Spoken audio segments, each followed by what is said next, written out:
joined tonight, so we're ready. And Amherst Media is all set. So they're streaming. Okay.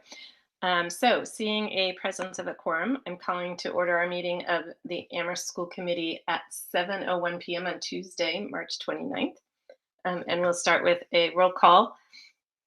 Please state present when I call your name. Ben? Present. Peter? Peter present. Allison present. Jennifer? Present. Thank you. So we're now in order. Our first item of business is our minutes approval, and we have two sets of minutes to approve and review. So we have the February 22nd and the March 8th. And given the length of these, I'm going to suggest that we do them one at a time. So we'll start with the 22nd.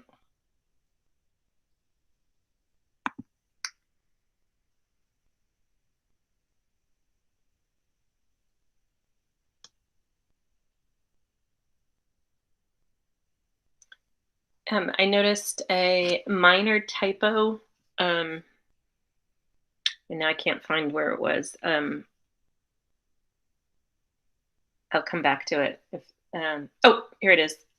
Page 2, in the middle of the page where it said McDonald asked for comparison. I think that should be comparison.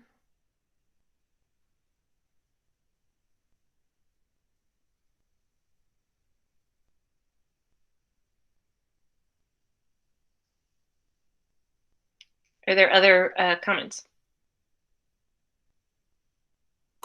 I have another typo, which is just on page 5 at the bottom. The motion passed unanimously. It says based, but I assume it's supposed to be passed.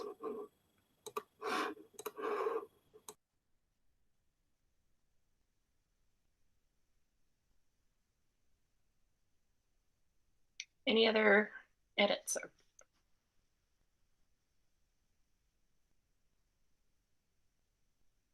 Seeing none, I'll move that we approve the minutes of February 22nd, 2022 as amended. Second. Moved by Allison, seconded by Jennifer, and we'll take a roll call vote. Jennifer? Yeah, aye. Jennifer, aye. Allison, aye. Ben? Ben, aye. Peter? Peter, aye. The motion passes unanimously. And next up is March 8th.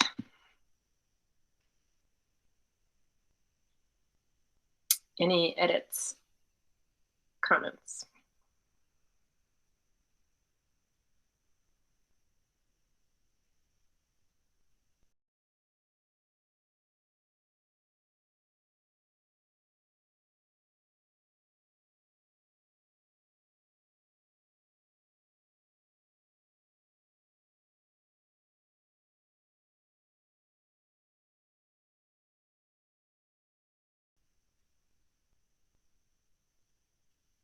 Seeing none, I'll move that we approve the minutes of March 8th, 2022. Second. Was that Jennifer that seconded that? Yeah. Yeah. Yeah. Thank you. By Allison, second. Jennifer, is there any discussion? Moving quickly, sorry. So we'll take a roll call vote. Peter? Peter, aye. Ben? Ben, aye. Jennifer? Jennifer, aye. And Allison, aye. And now we'll move into public comment. Do we have attendees from?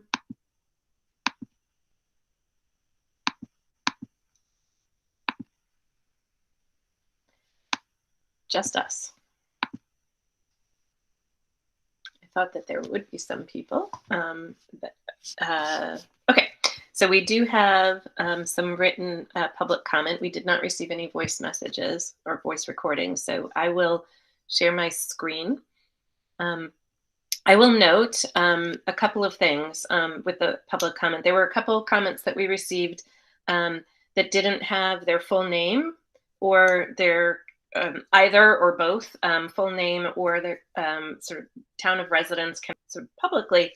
Just as a reminder that per policy, we do require full name, so first and surname, as well as your town of residence or your connection to the Amherst schools, either or. So that is a requirement for those. There's also some public comment that we received that was related to the regional schools budget, so that is not included. So if you're wondering, if you submitted a public comment today and you're not seeing it, that is probably why.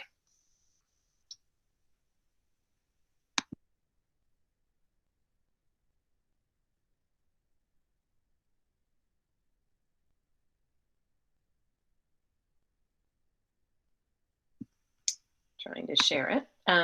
While I'm working on this, this document is attached in board docs.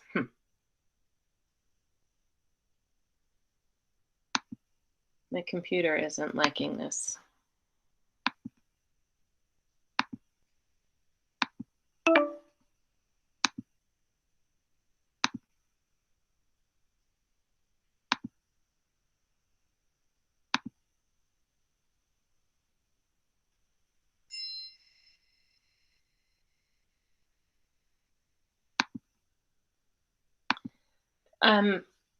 Maylene or Mike, are you seeing anybody in the waiting room at this point?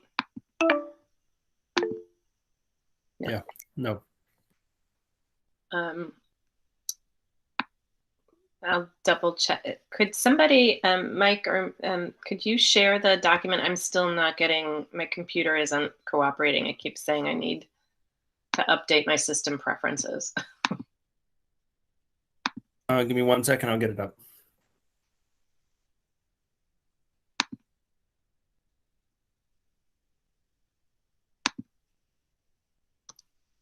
I may have figured it out. Let's see.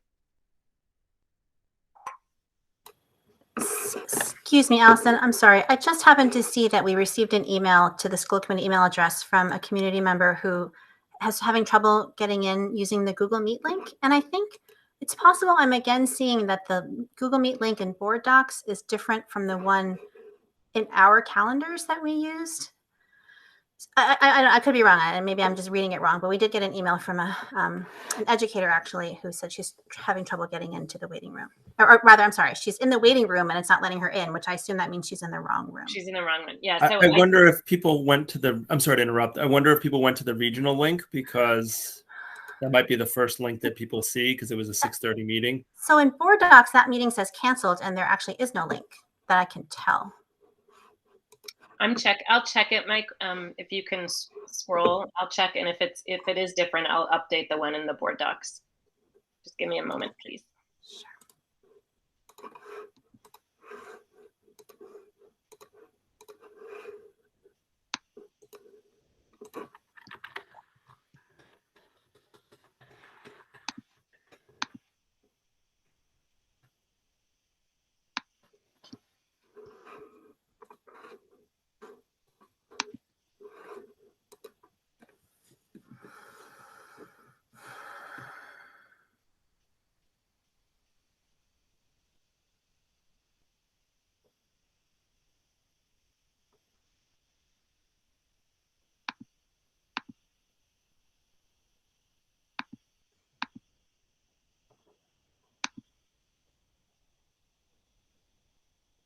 So for folks trying to enter, I did just update the link in board docs, so it should be the one that we are actually in.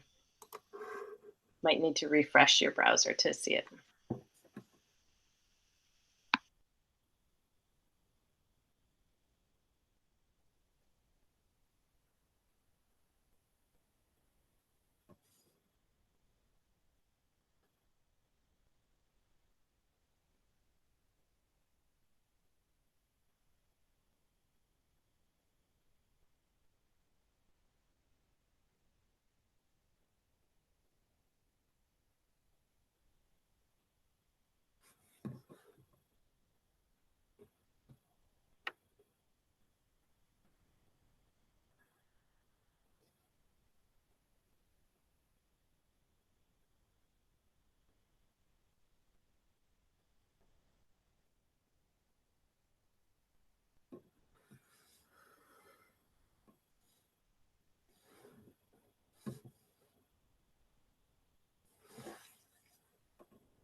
Great.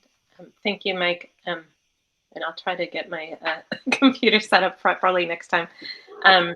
As mentioned, that is attached to board docs, and I believe I have updated the link in board docs, so folks watching at home who would like to join and be able to speak during this public comment should be able to do so now. And I see we do have one person who's joined us. Welcome, Nicole Singer. And I'm assuming because you alerted me earlier that you would like to speak. So you have the floor for 3 minutes. Great, thanks so much. Sorry, I'm just like, since I just dove into the meeting, I've got my windows in different places. Right. So thanks for having me, and I'm really excited. I can bet you can guess what exactly I'm commenting about, but I'm very excited about that agenda item.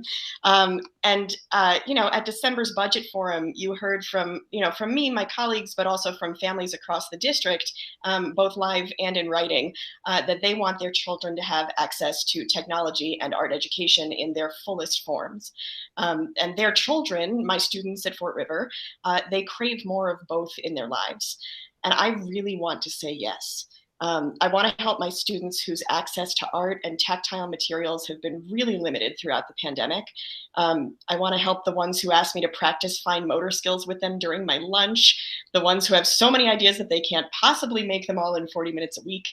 I want to be able to say yes to them again. I want to say yes to my colleagues while we design and implement collaborative, like interdisciplinary project-based learning, a district initiative that I would love to actually be able to do fully. Those units really deepen students' understanding in both of our classrooms. And some of it soon, I hope, can happen really fully in English and Spanish. I'm bilingual, and I'm really excited to hopefully to have the time to work with those teachers, not only in both subjects, but also in both languages.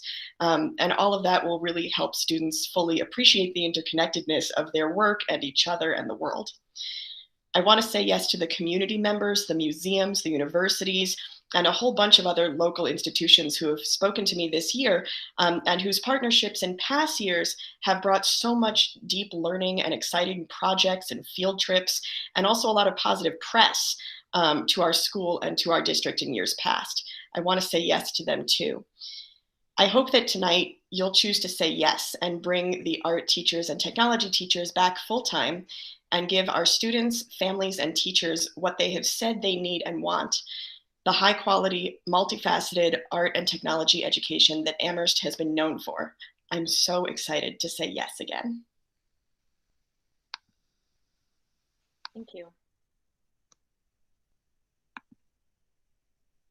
If there are others who wish to join, because of the glitch, I'll just pause before we move on in case others are interested in joining and speaking. I know there are a few folks who have been trying to join as well.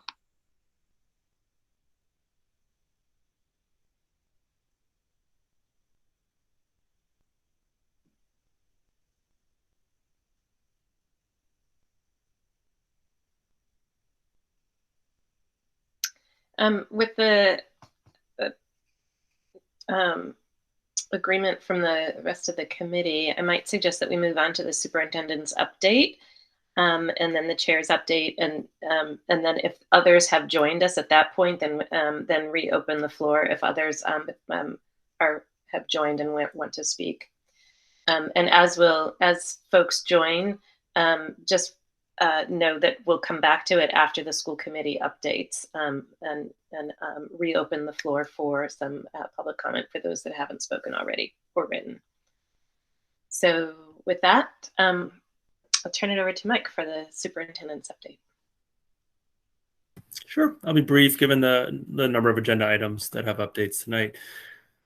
Really just three things. We had a really successful kindergarten registration event last week. We filled the Crocker Farm Auditorium, which was awesome.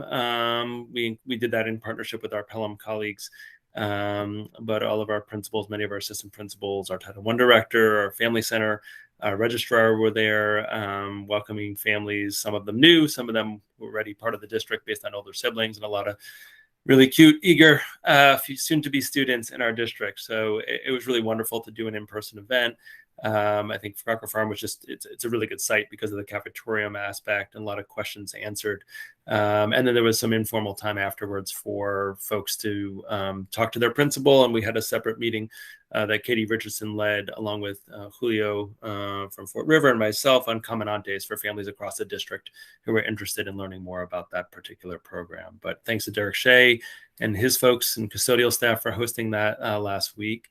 The second update is just occasionally when not everyone grabs their COVID tests, we have a little bit of extra supply, and we have started to partner with the town with Craig's Door and the Amherst Survival Center. So if we do have any extra rapid tests, we're instead of kind of collecting in my office, we are partnering with folks in the community who are most vulnerable. And that's been a really successful partnership. I want to thank the Amherst Health Department for making that connection. And they do sort of the courier service of any excess tests that we have over to those two sites. And we're happy to support our community in that larger way. And the last update is just we are working with Healthy Hampshire, an organization with the mobile market. A couple of years ago, they did have a site for free vegetables and fruits at the Fort River site. With COVID, it sort of everything got a little bit jumbled, and we're trying to work on them. But it's a familiar site for many of our families. It was really successful when it was outside at Fort River. It's only during the warmer month seasons, but more soon on that. But we're just really happy that our site can be utilized to help healthy foods go to families in our community. So I think I'll just have those three updates. I'll have plenty more to say on other topics later this evening. Thank you. Any questions for Dr. Morris?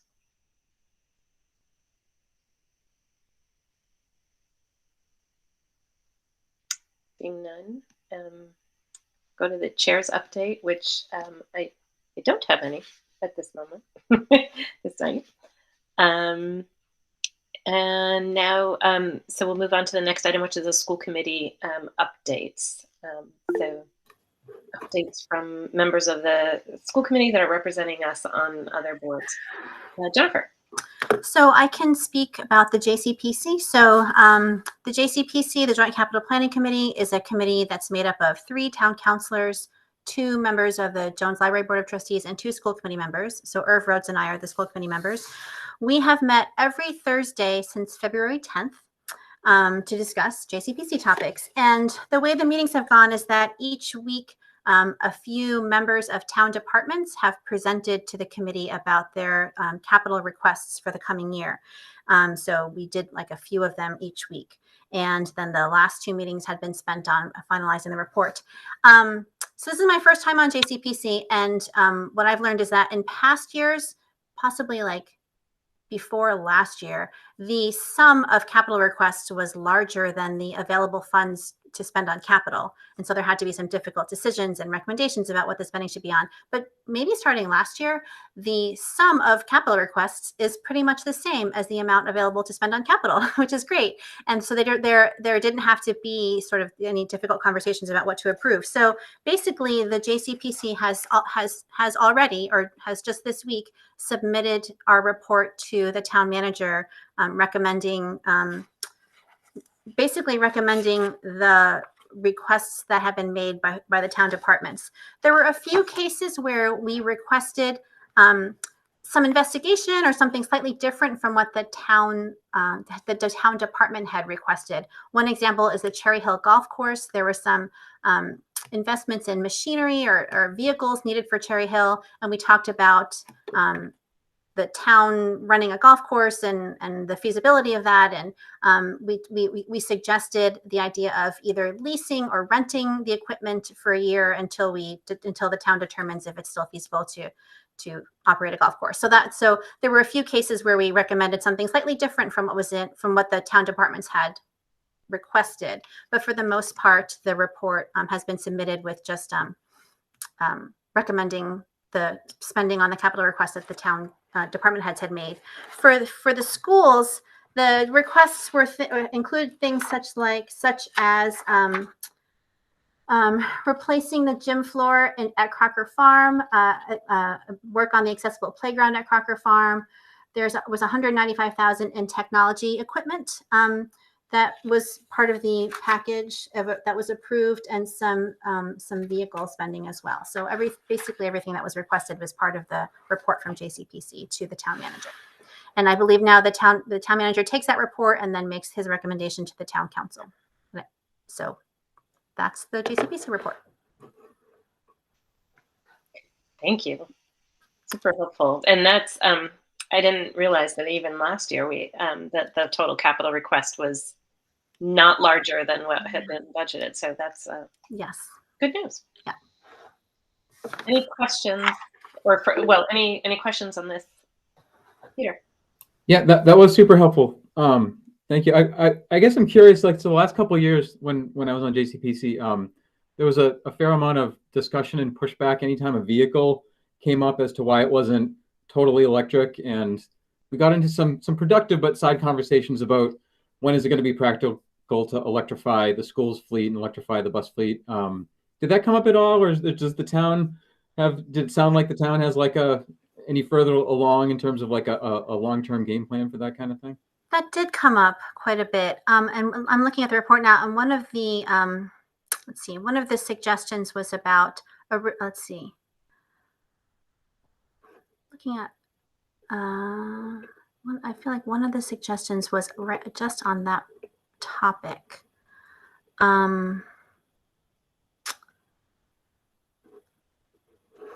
There was discussion of if vehicles needed to be replaced and an electric or hybrid was like imminent, or like that type of vehicle in an electric or hybrid was imminent or was coming in a year or two, could we wait to make the purchase until that vehicle was available? So it definitely was a thing that we had talked about this year as well. I'm not finding the thing I was looking for in the report, but we definitely did discuss that. Any other questions for Jennifer? Any other updates from school committee members?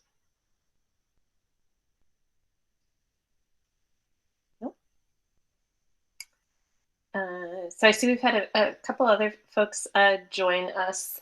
So at this moment, we'll reopen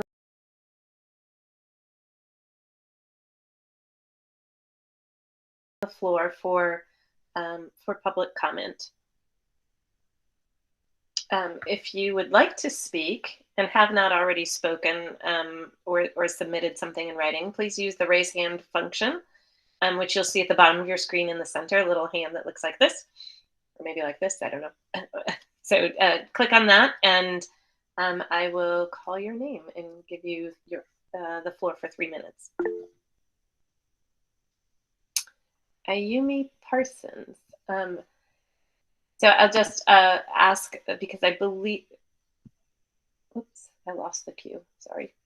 I believe that Miss Parsons was there first. Sorry.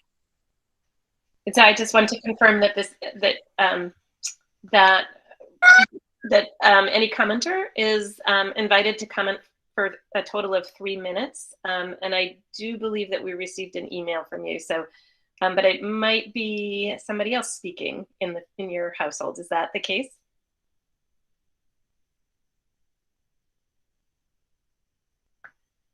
Yeah, I think so. Okay. Oh, you can go ahead. Wonderful. Then you have 3 minutes. Yeah, I know the family. I see Ko there, and Ko, you're welcome to unmute and make a comment. Okay.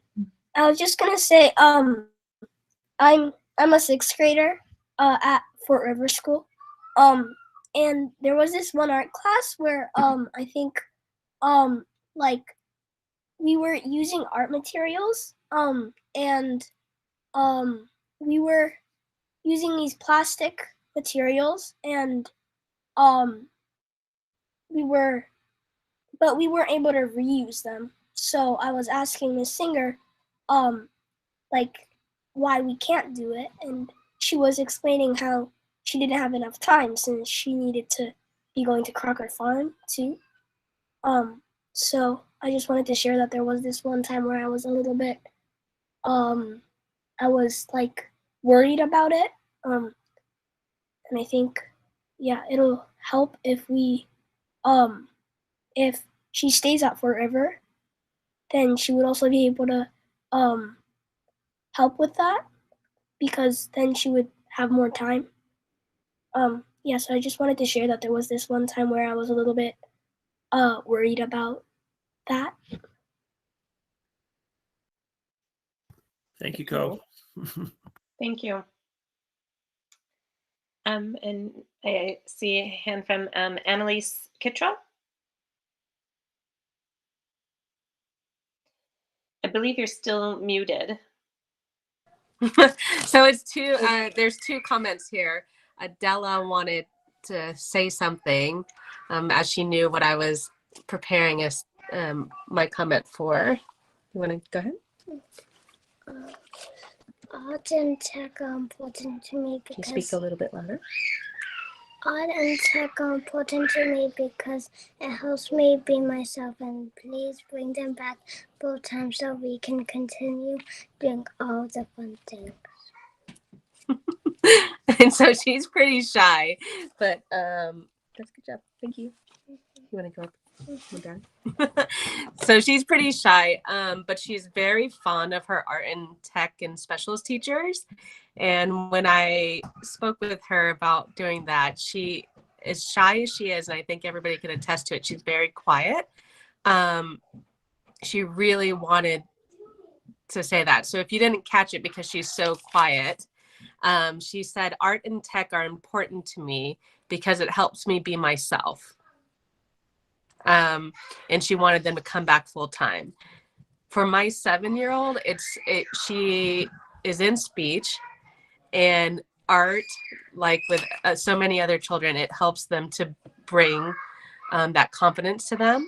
So anyways, I'll go to my statement, but both art and technology will continue to define and reshape the world as we know it. This rings especially true as we try to redefine what normal is after a pandemic changed so many things. They both help children to foster their creativeness, decision-making skills, attention to details, and builds their self-confidence, I've seen that in my own child.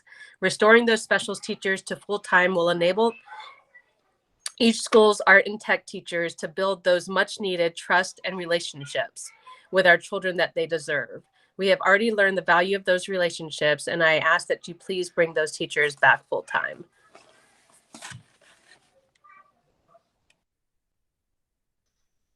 Thank you.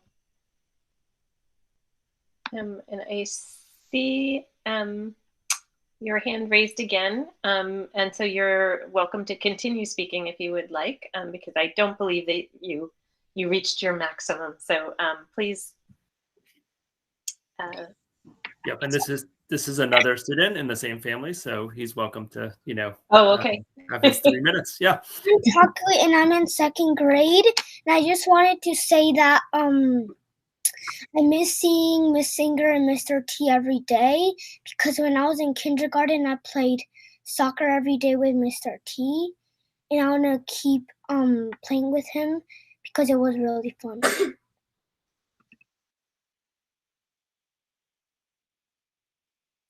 Thank you.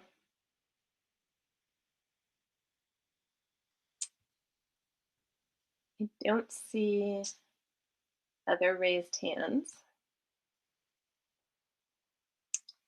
And so we will move on. And I just want to apologize for the mix-up in the links. And for next meetings, I'll double check that before we get started so that we don't just have this hiccup again. And I thank everybody for your patience and for joining us again and sharing your public comment with us. So with that, we'll move into new and continuing business. And first up is our budget for FY23. And there are a couple documents attached. So one is the full budget document, which is the first document attached in board docs, and the other is the expense budget update. So I'm going to, we do need to vote on a budget this evening because I believe on Friday needs to be turned into and submitted into the town. So that's where we're heading.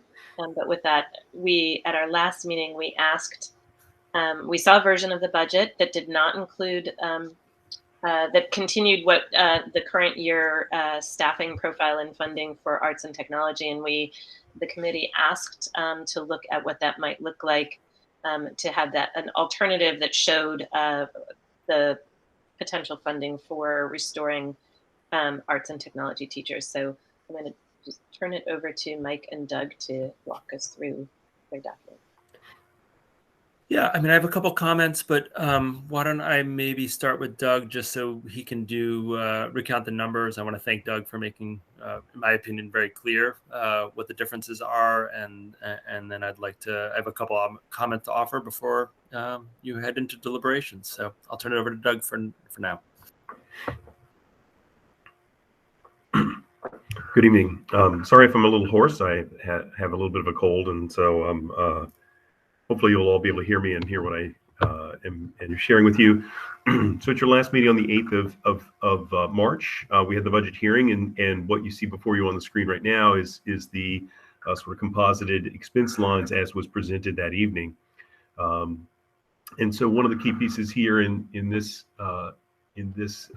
document is the budget we're actually looking at and voting on tonight is this one. The actual at the bottom here, and I'll scroll up just a little bit, and I'll make it a little bit larger, see if that makes it a little easier to see.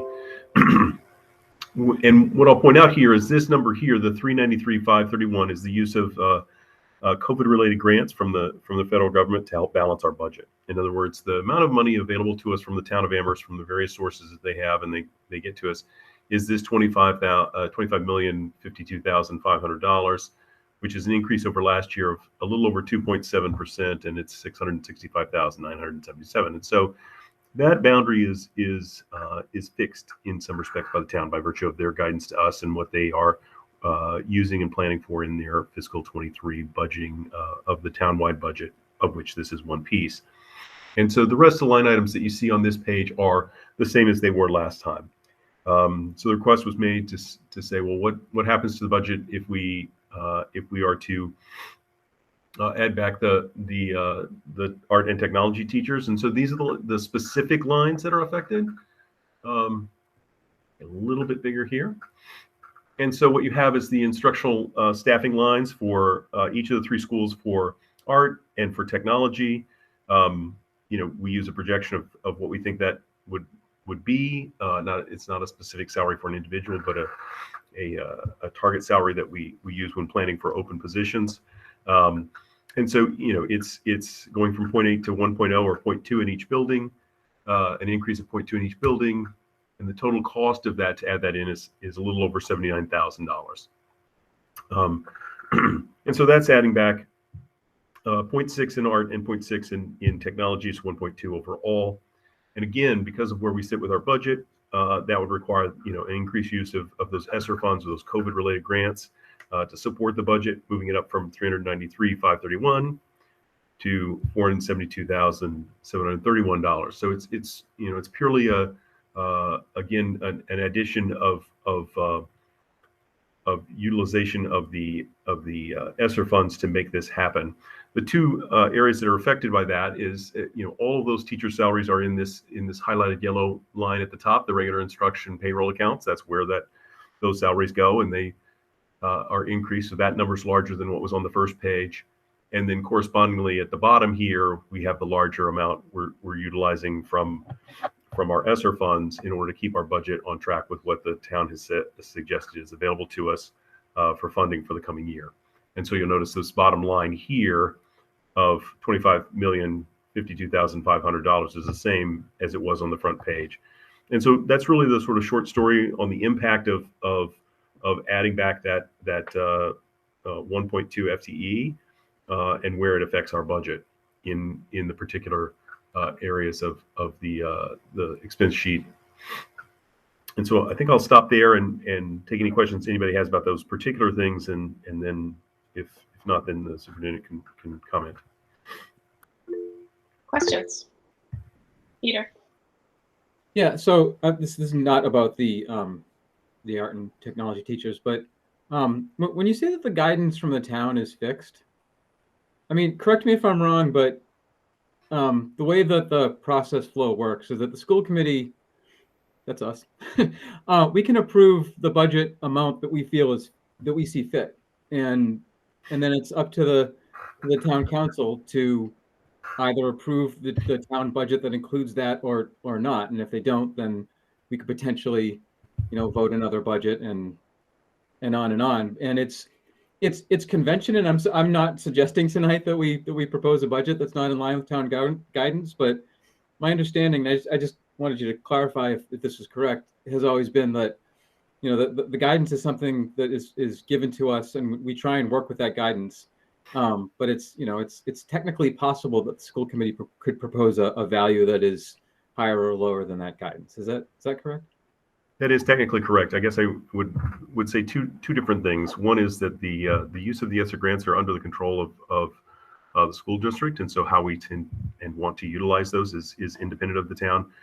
At the same time, you are correct. If the school committee wanted to vote a $50 million budget, you could do that, and then you have control over how that's apportioned within those budget lines, and council really only gets to vote kind of the bottom line of the budget, much like town meeting used to as well. So it is technically possible for you to have any other options available to you. Absolutely. Thank you.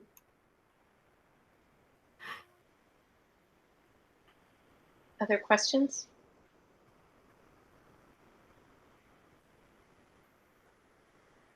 I just have it's a question about ESSER funding.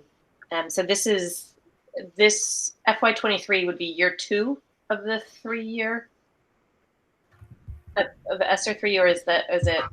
I'm just wondering how many more years after FY23 do we have the ESSER funding sort of available to us? Does this is there any risk that sort of this use of ESSER funds would be denied? Is it within the scope? Yeah, I can start with that one, Doug, if that's okay. Sure, give please. us a break. So, we essentially have one more year. Technically, it's still October, but I think we can figure out the counting of that. We did receive guidance. There was a request from my professional organization to extend that out. We've received information from the state that is unlikely, that we should plan to expend the funds. I think it's a fair statement. Can I actually can I hold on answering your second point about the ESSER funds? Because I think it goes into, I don't have a public statement written, but I think what I want to add to the conversation at a broader level about ESSER, not so much about specials or art and technology, but more about ESSER in general. Is it okay to see if there's other clarifying questions before I jump into that? Yes. Thank you. Yeah.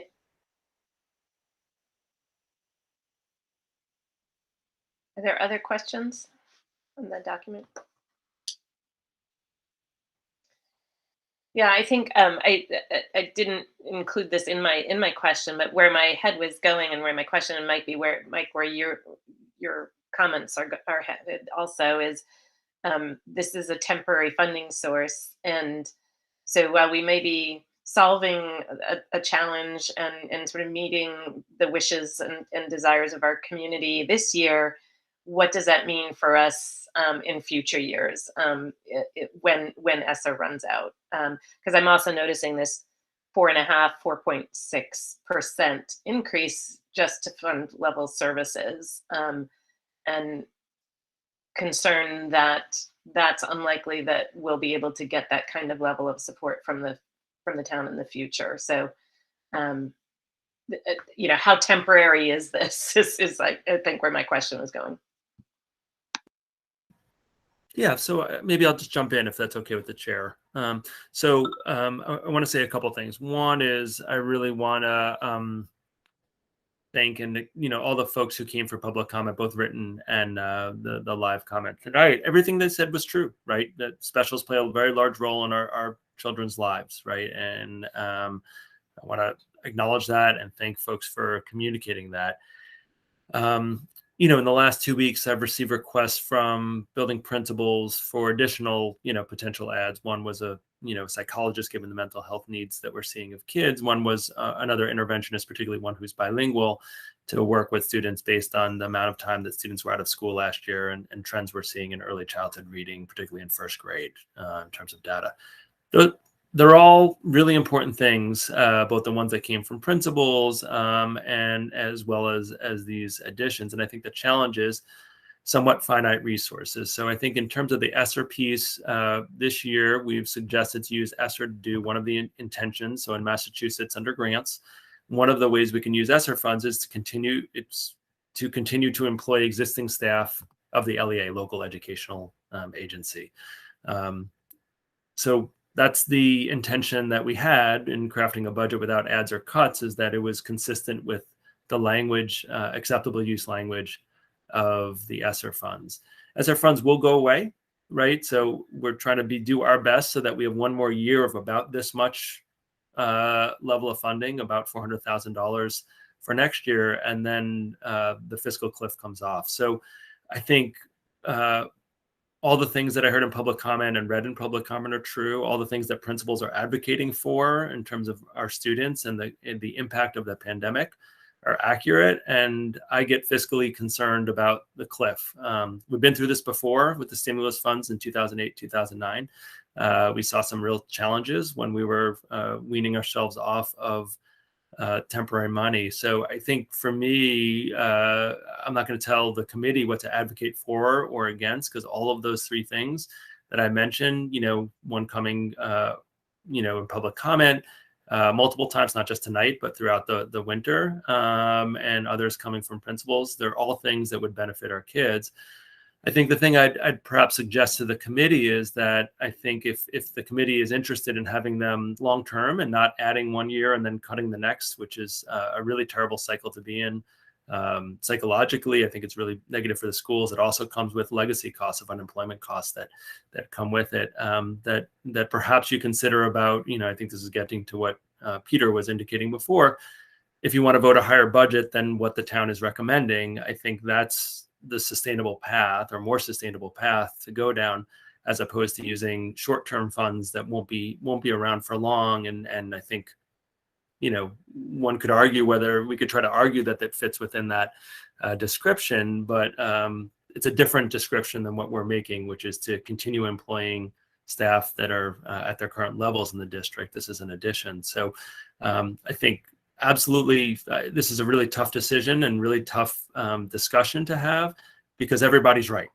right? All those things, the things I heard from principals, the things that we heard from public comment, those are all true. They're incredibly valuable for our children. And I think if the committee feels like it wants to push the envelope on those items, I think ESSER is the wrong approach, respectfully, to do that. I think a more permanent funding sources through appropriations would be the approach that I would recommend. I really worry about short-term funding for something that I don't think people are looking for a one-year add to our budget. But so that's my 2 cents. Obviously, the committee will do what it'll do. We'll follow your lead on that. Not at all suggesting that these are not worthwhile things to be considering. But I think using ESSER funds to do that doesn't solve the long-term problem of the fiscal challenge in times of declining enrollment. And I think that's the challenge that we all face, is we do have fewer students over time, and we've made cuts throughout time in a variety of different areas. We have fewer classrooms than we used to, and we have to come to grips with that. And again, I'm not opposed to any ads that folks recommend, but I think if we're wanting to do that, I think the appropriated budget would be the more appropriate source of funds. And I'll stop there. Happy to answer any questions. Questions?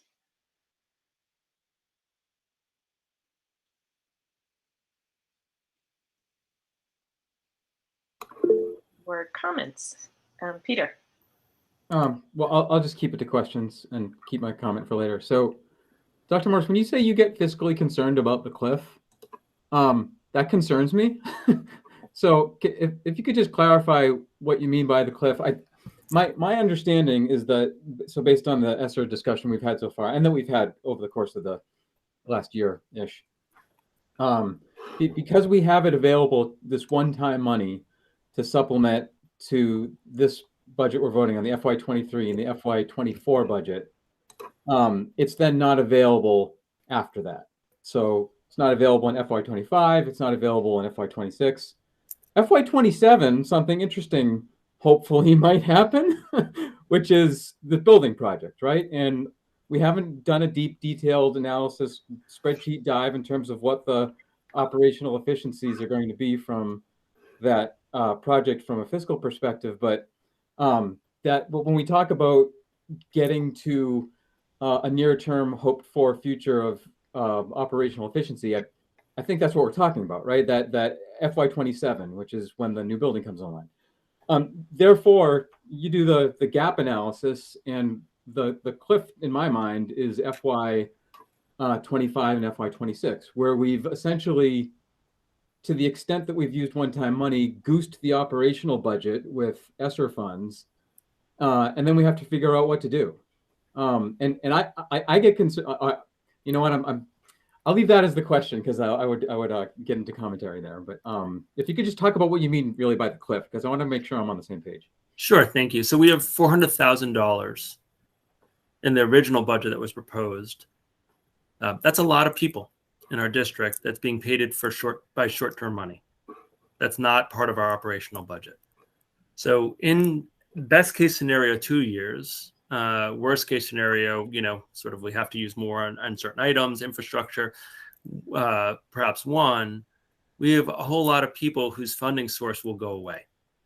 And so my concern is we're adding to that instead of preserving it for another year, may make us make more cuts next year. And the year after, those 2 years, as you know, before a building project is complete, we have no external additional funding source. So, I don't want to sound like the Grinch, but this is real. Next year's budget is bolstered by $400,000 by short-term money that's not permanent. And so that's what concerns me, because there's a lot of people who are going to be employed by that funds, and adding more people than we currently have who are going to be funded by a short-term funding source. When that funding source ends, we're going to have some real fiscal challenges. And so, sort of what we proposed this year was, let's keep the status quo, given the pandemic, given the challenges that we have, consistent with the ESSER funding guidelines that we've received from DESE, that we can continue to retain current staff and the current FTE.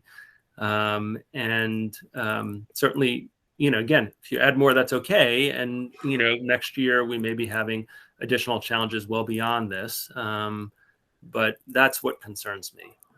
That's $400,000 to a lot of people that are, just bluntly, that'd be many, many teachers and paraeducators who right now lack a long-term appropriations funding source. And so adding to it when we only have 1 year left, for me, feels risky.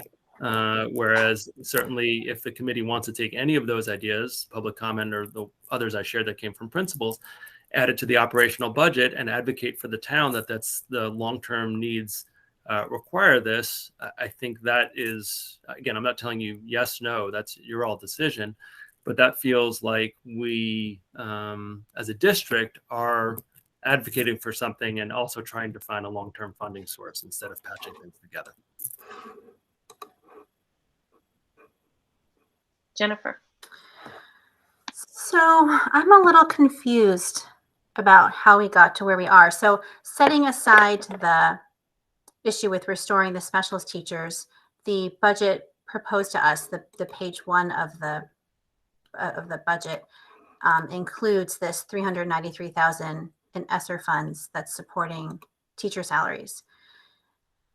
And it, Mike, it sounds like you're saying, it sounds like you're almost advocating against that, or maybe you're just advocating against making that bigger. But I feel like the budget that you've proposed to us already has this large amount of teacher salaries that's supported by ESSER. So adding 72,000 to to 400,000, it's not great, but it doesn't feel like that suddenly makes that untenable compared to the original budget that we looked at. And so I guess that's just a comment. My question is, can you clarify how many years left of ESSER do we have? You're saying we have 1 year left. Does that mean fiscal 23 is our last year? But then Peter said that 25, 26 was so how many more fiscal years will we be able to count on ESSER funds? Right. So 1 more fiscal year after the budget you're passing is the answer to your question. Okay. And certainly I wasn't advocating against using ESSER in the way that we are. I think it was important for me just to clarify that point. I know that wasn't, I hope it's okay. I know that was a comment, not a question, but I feel like you're directly talking about what I suggested and what I implied. So I feel like it's worth being able to respond, is that I thought, given the challenges that we're facing, given the challenges that our staff are facing, having additional budget cuts that would involve staffing for next year, both on the student end and on the staff end, was not something I would recommend. So I did think using ESSER funds to keep things stable was, in the best interest of our students. I think if we were going to go above that, I think, perhaps a broader conversation about, specials certainly, but also some of the suggestions that are directly tied to ESSER funding priorities about mental health and about academic intervention are warranted. The reason I've perhaps been unpopular with the principals in this regard is that I am concerned that every dollar beyond keeping things, the word I'm using, stable, is to keep things the same. That's a more accurate description. In terms of our staffing, reduces our ability to do the same for 1 more year. And so I think there's lots of different opinions that could be had on that. And again, I'm not speaking against the specials or any of the other potential ads. It's perhaps the funding source that I would perhaps make a different recommendation about, not about yes, no. That's certainly all in your bailiwick. And I want to acknowledge the good work that lots of people do in our schools, specialist teachers included. So is it safe to say, to summarize, that the proposal with the $393K is using ESSER funding to keep current positions and current FTEs, current level of FTEs? And the concern is for additional FTEs to use that temporary funding. What should we be using a temporary funding source to add to our FTEs, which the specials would be a 1.2 add to FTEs, and then there's the psychologist, and what was the other one? An academic interventionist. So folks who do, particularly when we think about early childhood and early reading skills, for students, particularly students who missed in-person learning for most of their kindergarten year. We're noticing some concerns around that. And, some more support might be helpful in that regard. So on those particular questions, are they requests for true FTEs or temporary? I don't know if there's such a thing as a temporary position. Yeah, I think it's a good question. I think once you have good resources, it's hard to get rid of them, even if needs change, right? So I think, that's where it sort of gets complex. I mean, I think those two certainly fit within the ESSER guidelines a little more, because there is specific language around academic intervention to make up for time when the schools were closed, and about student mental health. I'm not necessarily, just to be really clear, I'm not necessarily advocating for those tonight. I think they're really worthwhile. I use those as examples, as there's many things that would be really supportive of children. And I again, tend to get concerned about the allowance. I mean, I think to Jennifer's point, I think she accurately read my emotion at the point. It's just $400,000 with 393. That's a lot of money to be soft money, right? And it's not particularly comfortable for me. I think in a different district, I'm proposing a lot lower number, and my comfort level is a lot better than it is. But I do think making further reductions, given the year we've had, given the 2 years we've had, feels unwise. And we've tried to be, and I really want to thank Doug and Shannon, who you all met from, when she came and did more ESSER, and we have that coming up soon, for being really cautious in our spending so that we were able to do this. Most of our neighboring districts are not able to do this because they spent in other ways, and we really kept tabs on our budgets and throughout the pandemic. And I think it's a real benefit that we are. But if you talk to other school committee members, and I talk to other superintendents, most districts aren't able to use ESSER to retain their staff. They're using it. They've used it for other ways, but we really, through the good work of our principals, but our finance office, are able to do this. But, there's some risk involved. And I think, as I said, Jennifer's comment earlier read some mixed emotion, perhaps for me, but I think it's the right thing to do from my perspective to keep things whole for the next year with what we have. And certainly if we want to add things, I think there's other ways to perhaps suggest doing that from a process perspective. Peter? Yeah, so I mean, so a good question was raised a couple speakers ago about how we got to where we are. And so I think it's important to put in context at the very beginning of our budget process. So this is going back to like October, November of last year. As I recall, the committee at the time, and I understand not everybody it was a different membered committee, but the committee at the time gave a pretty clear direction to the superintendent and finance director to propose a level services budget. And we had gotten the guidance from the town at the time, 2.5%.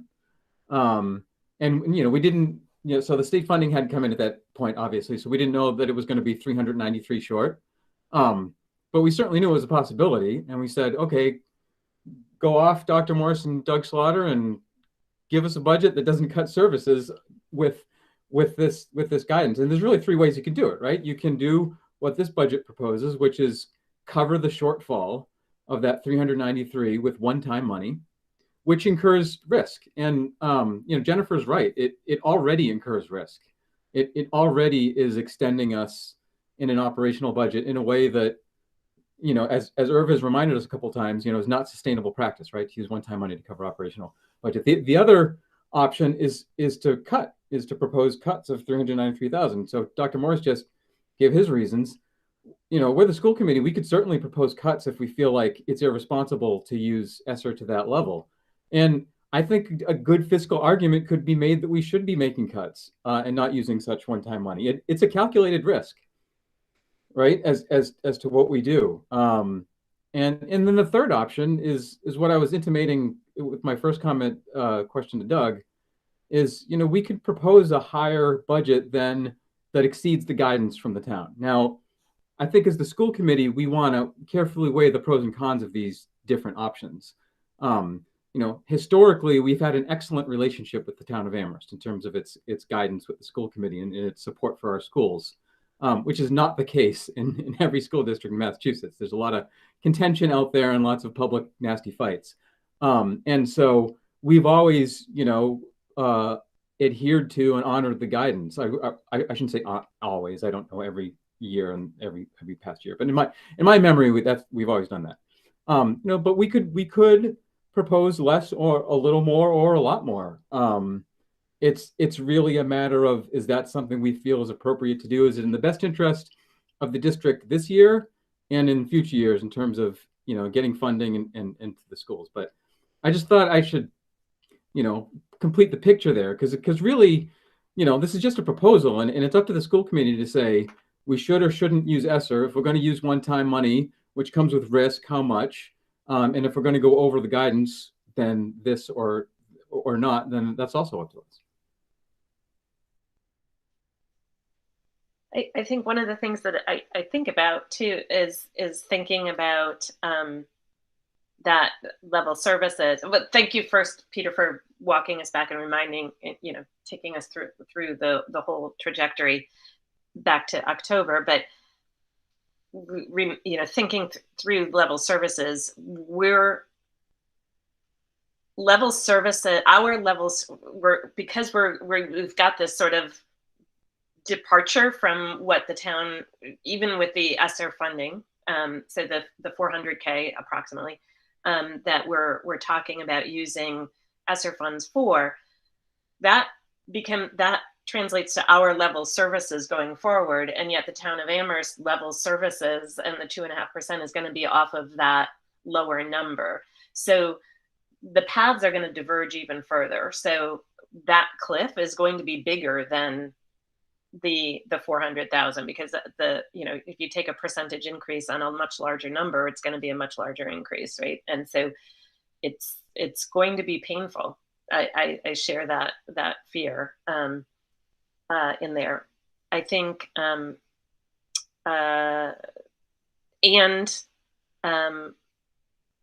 for the specific need, which I think sort of signals sort of my openness to consider proposing a budget back from appropriations that is a little bit larger than what the strict guidance was that we've received from the town. We talked about that back at the beginning of this budget process, sort of being open to that as a possibility. So I haven't moved on that. So before we move into comments and deliberation, just want to make sure if there's any other questions that folks had. Jennifer? I don't know if mine is a question or a comment. If nobody has any questions, then you can go ahead with your comment. So let's see.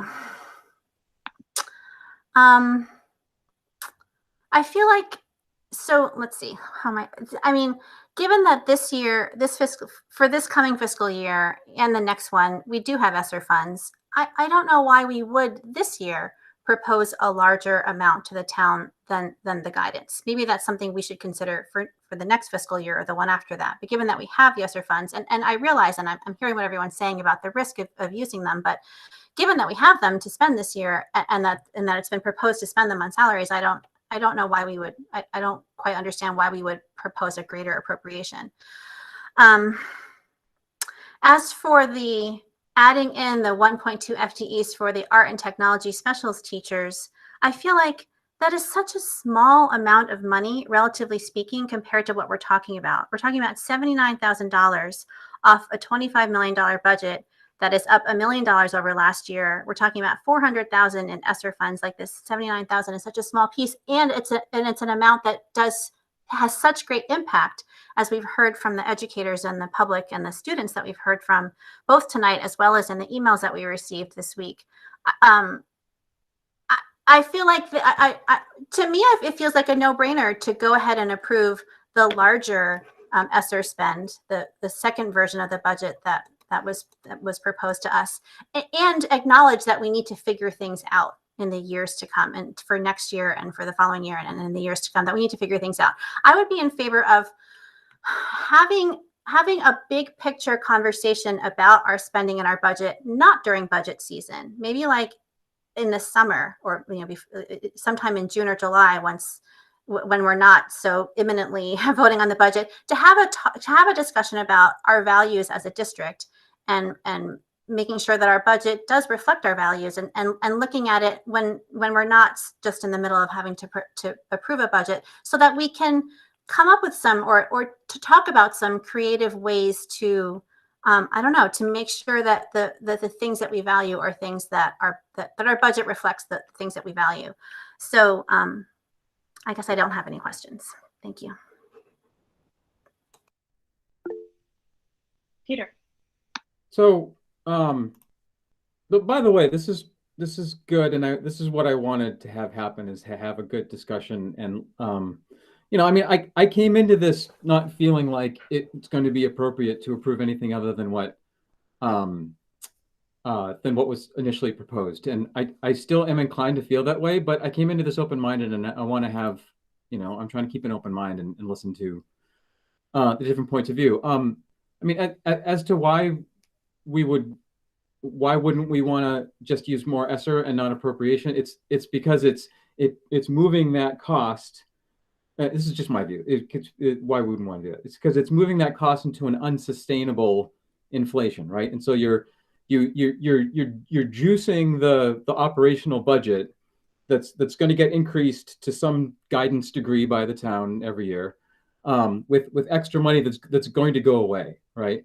And so whether that's 393,000 or 472,000 or 856,000 or 128, whatever number that is, starting in FY25, which is the first fiscal year that we can't use the, you know, ESSER's gone, you know, we're going to have that much of the budget that has no funding, unless the town gives us, you know, 4 or 5 or 6%. But I think based on the town's current fiscal challenges and in past history, that's pretty unlikely. So, you know, so right now, the thing that really concerns me is this cliff that Dr. Morris is talking about, and I really couldn't see a way around it when I was looking at the math this weekend. Is that, you know, we have these 2 years, and by the way, this is all predicessed on the building project's going to pass, right? I mean, we should probably occasionally mention in public what a financial disaster it would be if it doesn't pass, but let's just, you know, hope for the best here and assume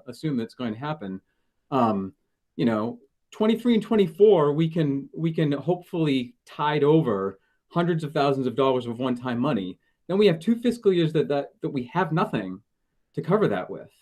And you know, and we're in a very unstable economic era right now. I mean, even putting aside all the global uncertainty, you know, and inflation is like pretty crazy right now. So we certainly can't bank on the fact that even if we get 2.5% of guidance from the town, which is not a certainty even at that level, that it's going to cover our expenses. So I'm really concerned about having no plan essentially for covering what we're adding with one-time money in FY25 and FY26.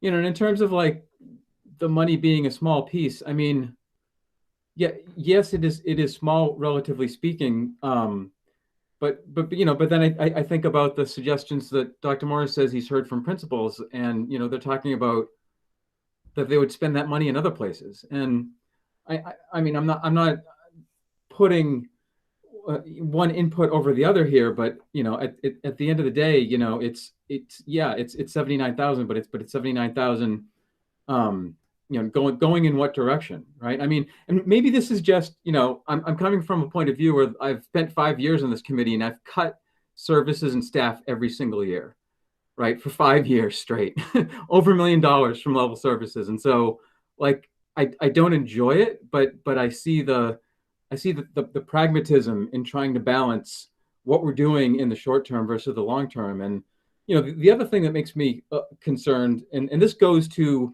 do we propose additional appropriations and our ongoing productive fiscal relationship with the town, is that, you know, we get a fair bit of consistent feedback and sometimes pushback on our budget that we're not cutting enough in line with enrollment decline, right? And like, you know, our enrollment has declined, you know, more than 30% in the last 10 years. And so if we have, you know, this number of art and tech teachers at the elementary schools now, and we have the same from 10 years ago, where's the reduction? And I would be the first to say it's obviously not a one-to-one correlation, because as the enrollment declines, you get less able to leverage the economy of scale. But at some point, we have to demonstrate that, and I think showing that we are really serious about making minimally impactful cuts. And I'm not saying that this has no impact, right? But the impact that has less impact than other things, I think it's important for us to demonstrate. That's what motivates me to want to support the original proposal by the superintendent and finance director at this time. But I'd still like to hear what everybody has to say. Ben. Yeah, so I'm kind of like all over the place with this, kind of conflicted here. So I definitely don't like the idea of kind of funding someone's employment with money that's not guaranteed to be there next year, that or any portion of someone's employment, right? Because we're saying that we're going to be in the same exact position in a year, right? Like, absolutely, if we not borrow the money off of that, but if we use the temporary funds. I also kind of see the value in, we know from what Jennifer brought up, that kind of got me thinking differently, that we could essentially use ESSER funds this year and then kind of petition the town next year, town council, for a slightly larger budget that kind of covers that gap. But like, I don't know, it's tough watching that bubble increase, right? Like we're going to be asking for more money to shore us up. And it's that cliff. I don't want to keep overusing the cliff word there, but that cliff kind of has me terrified, like thinking about it, On the other side, I mean, it's possible that we'll find other savings, right? But I don't think that, Doug can correct me if I'm wrong, but I don't think that we should like gamble and guess on being able to shore things up. It just seems like things are going to get tougher and tougher. And I also do see the value of arts and technology education in our schools. Like, I mean, we have folks who got up here tonight and spoke that I'm very fond of and have friendships with. So this is a very tough topic for me. I don't think I have anything to sway anyone with here. So I'll just leave it at that. I think I think, Peter, you're the one that mentioned this about, but also Mike, you talked about when we made the cut a year ago, it wasn't under the assumption that there would be that it would not be felt. I think we all knew that it was going to be have some impact, but that it was not going to impact the actual specials time period itself. That it was going to be sort of the before school, this being able to say yes, as Nicole Singer talked about in her comment. But we went into this knowing that was going to be the loss, and the fiscal reality of having a budget and a cost structure that is increasing at a much faster rate, our costs, than what the town is able or willing, as some might say, to send to our schools. And I'm looking at this particular budget. Our level services is going up 4.67%. In a world where we didn't have ESSER, so that either, we do have ESSER, so I'm not saying that that's the case. I'm absolutely not advocating for cuts. But in a world where there isn't ESSER, and our level services budget cost increase is going up 4.6%, there's no, and the town is not willing to sort of give us more than the 2.5% increase. That is a really, really challenging situation, even if we didn't have the ESSER cliff. But back to the particular question at hand, I particularly am so torn. Just in conversation, my kids loved their arts and technology teachers. They both went through Fort River, and that extra time, that extra sauce, really made a difference.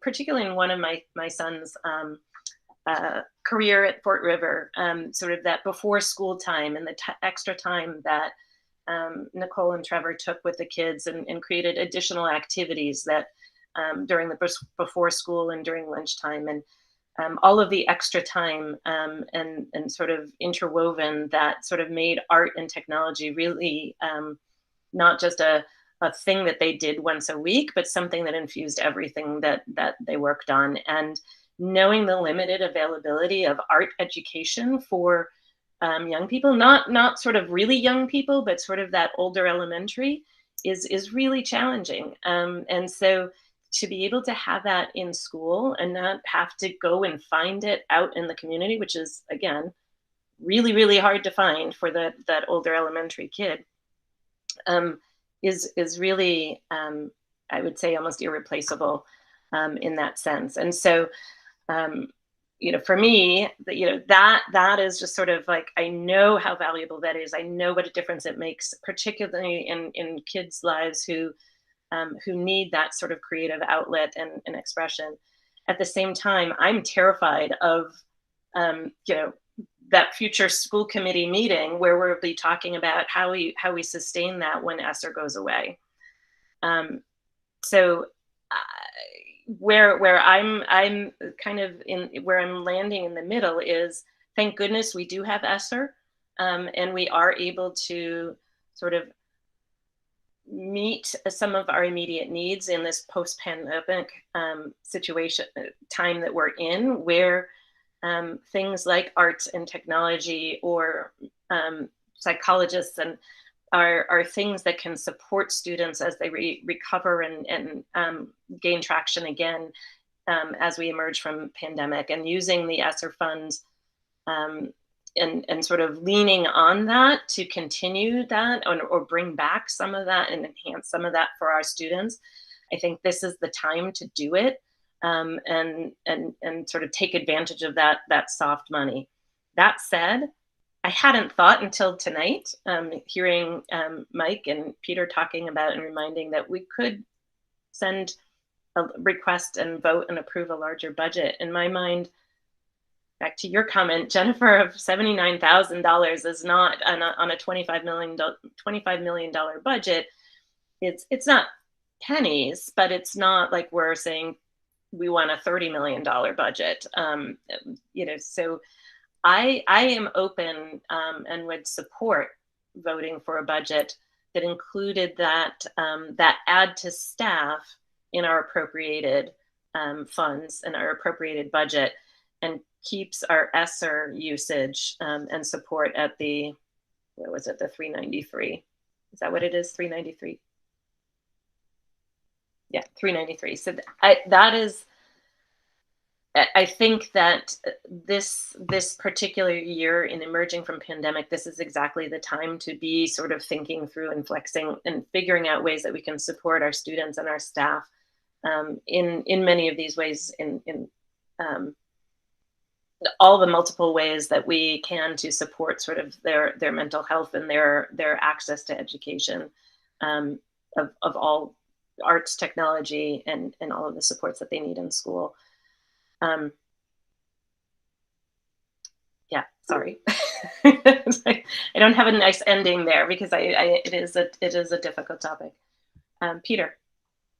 So, yeah, this has been a good discussion. I also feel like we have other business we have to get to, and I don't feel like we should belabor this for hours. So I'd like to kind of get towards the end here.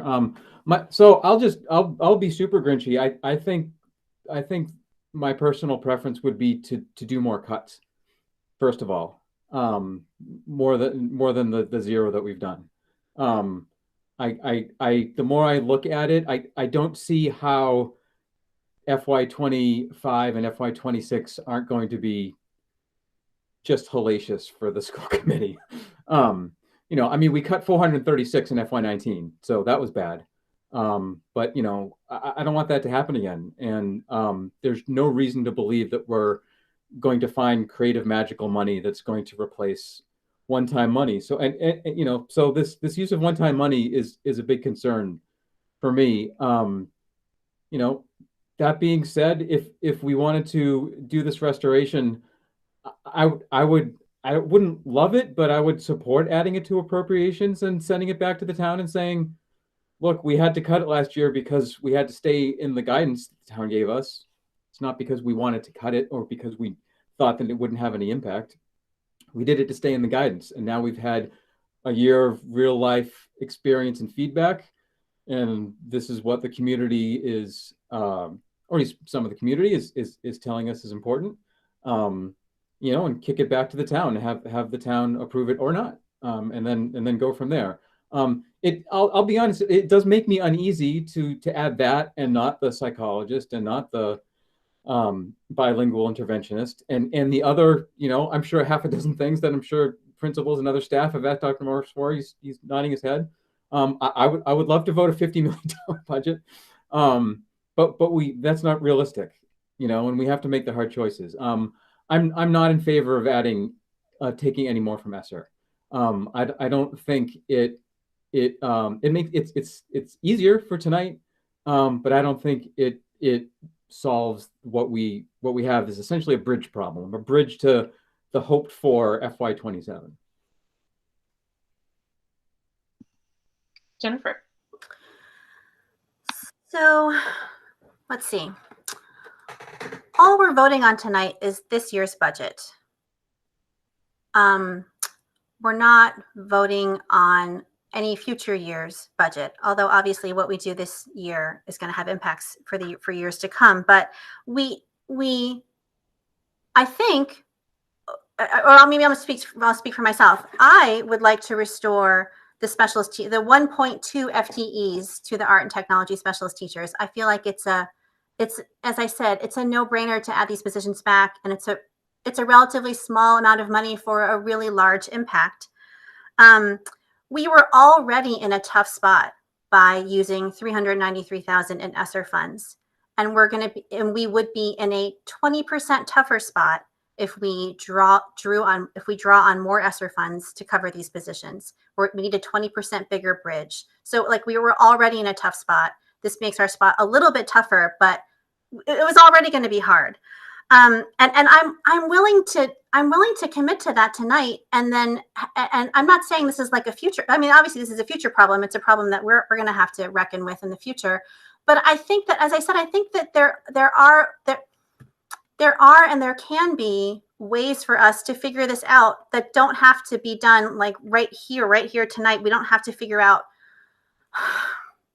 We don't have to know tonight how this bridge is going to get built.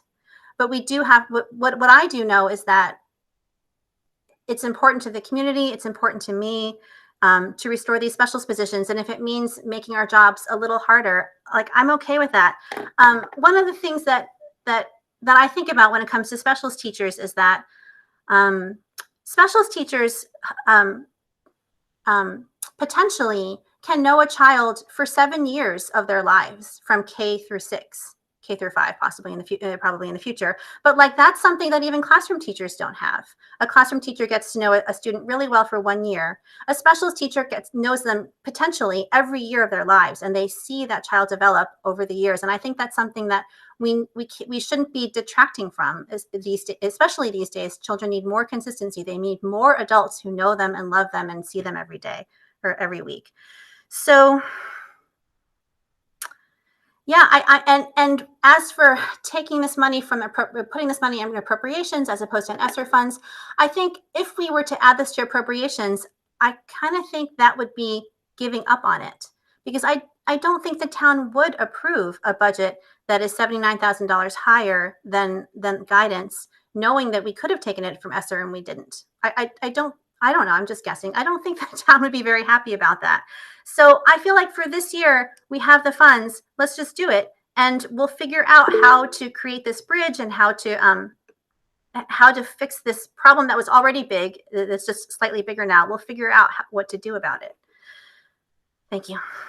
Mike?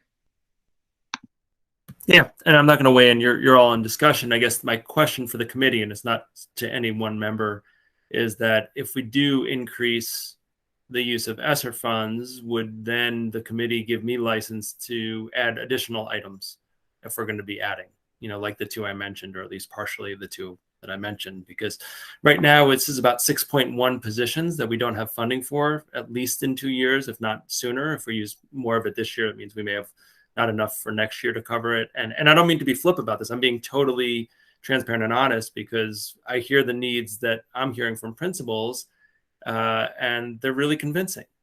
So, you know, if we're saying we're going to figure it out, and what's 1.2 positions, is it okay to add another position on top of that? Because I think I agree with, you know, the points that are raised about the impact on specialists, and I think about first grade reading and future outcomes.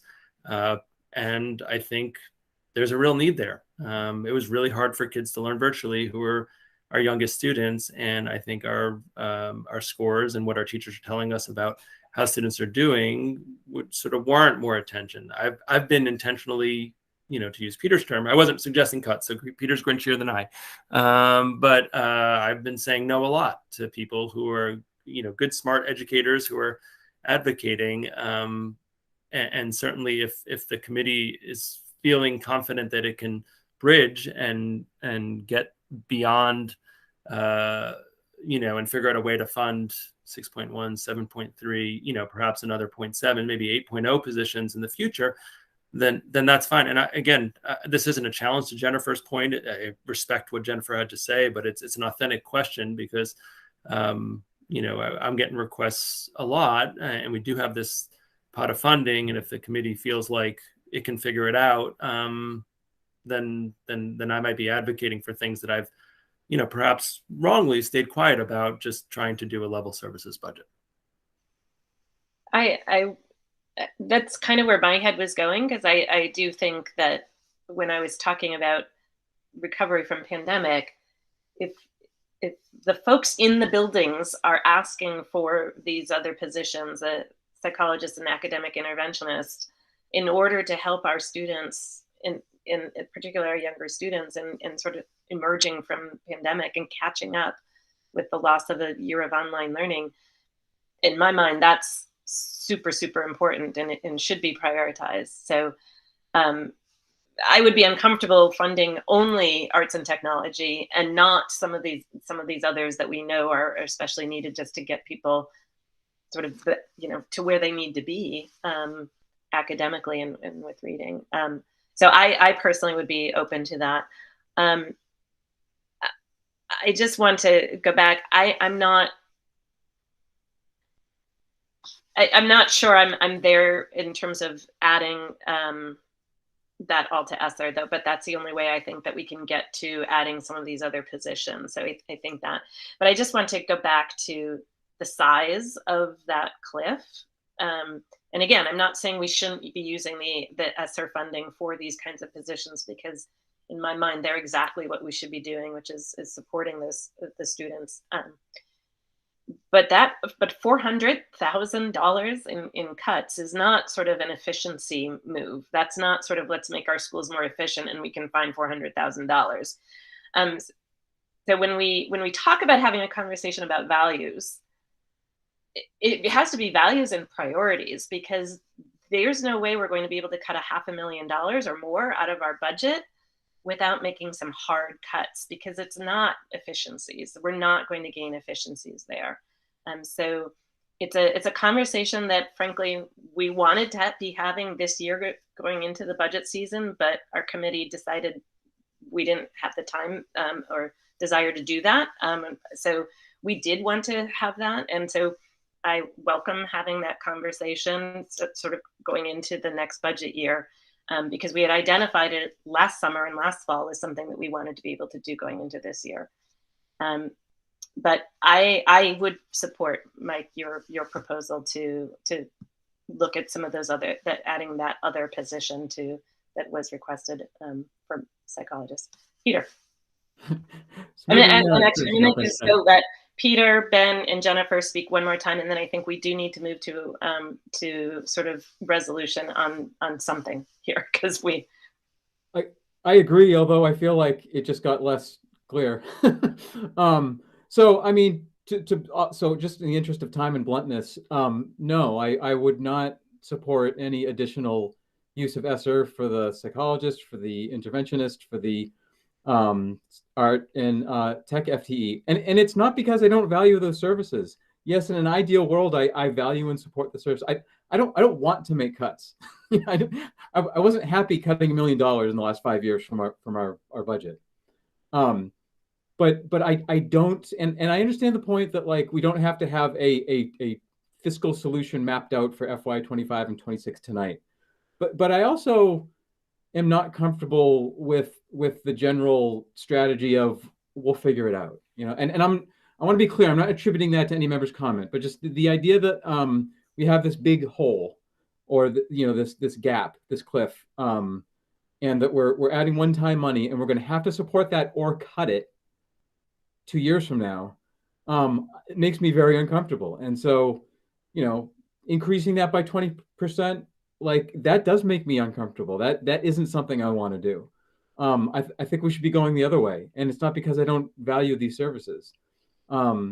You know, that being said, I sense from the committee a desire to at least propose a way to fund the FTE on the art and the tech staff, in which case I would, my preference is still to add that to the appropriation proposal.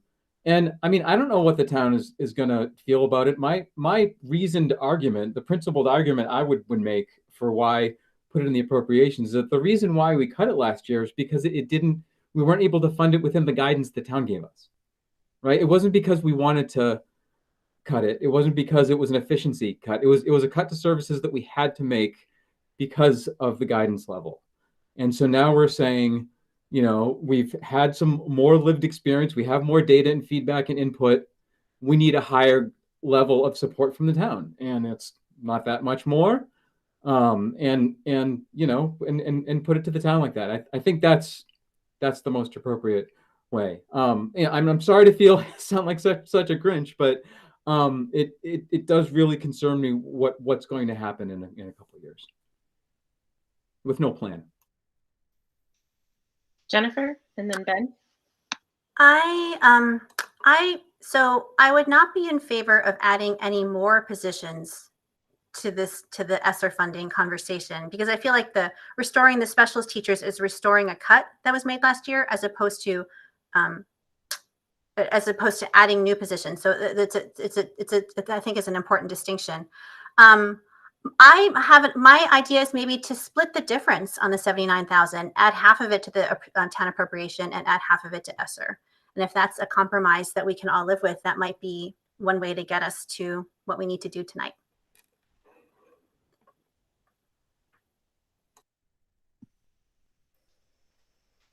Ben, did you have any thoughts? Yeah, I'm still stuck on the cliff here. I just keep thinking about like using the ESSER funds. Like in my mind, is like it's almost like adding a ladder on top of the cliff, right? Like we're up there pretty high, looks scary. Oh, we're gonna go a little bit higher and get scarier. I think for me, I kind of feel similarly that like I'm not comfortable using the temporary money for somebody's income, and I'm definitely in favor of adding that to our ask to the town. The question I have is, well, I guess it's too late for questions, but like the question that I'm kind of left with is like, is it possible to go back and fund it with ESSER, or it's ESSER no tonight? That's basically what we're looking at if we ask the town for the money rather than to ask for the temp money. But yeah, I guess my stance is I'm more in favor of asking the town for more money to fund our arts and technology than I am to shore it up with temporary money and put that ladder on top of the cliff again.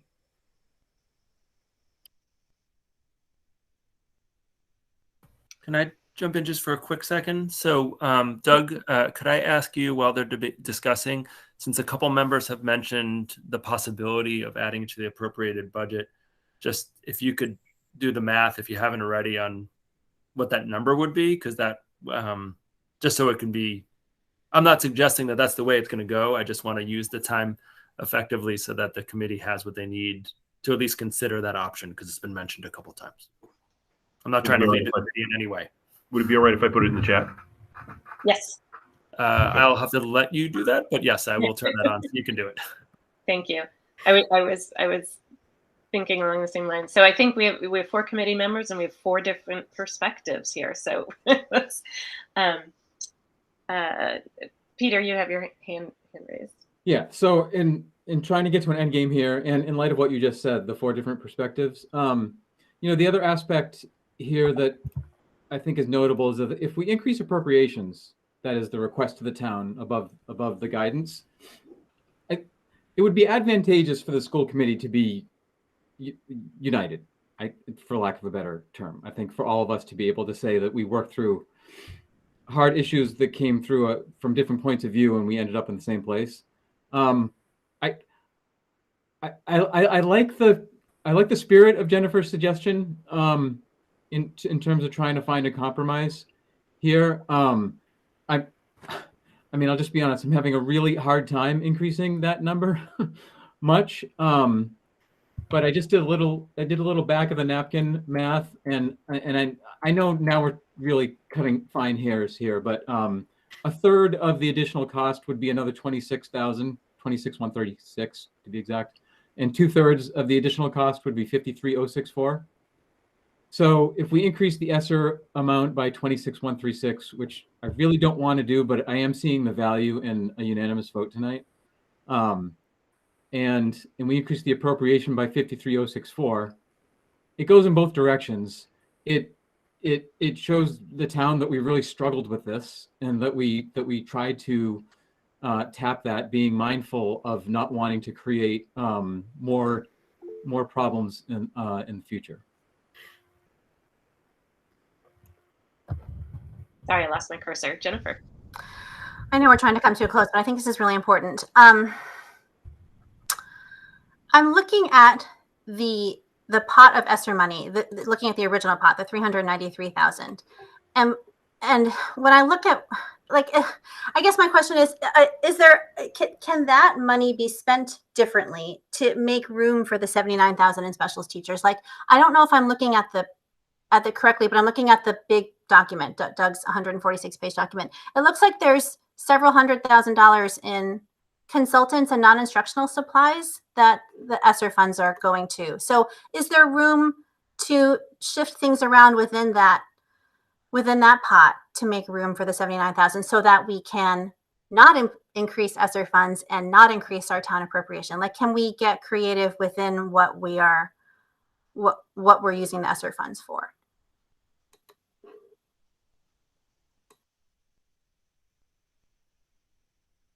I'm not sure how that works, because either way, it's 79,000 more than what's included in the plan. So the 79,000 has to come from somewhere. Well, can 79,000 be reduced from something else that we have earmarked for ESSER funds? I'm looking at page 117 of the document, if that helps any.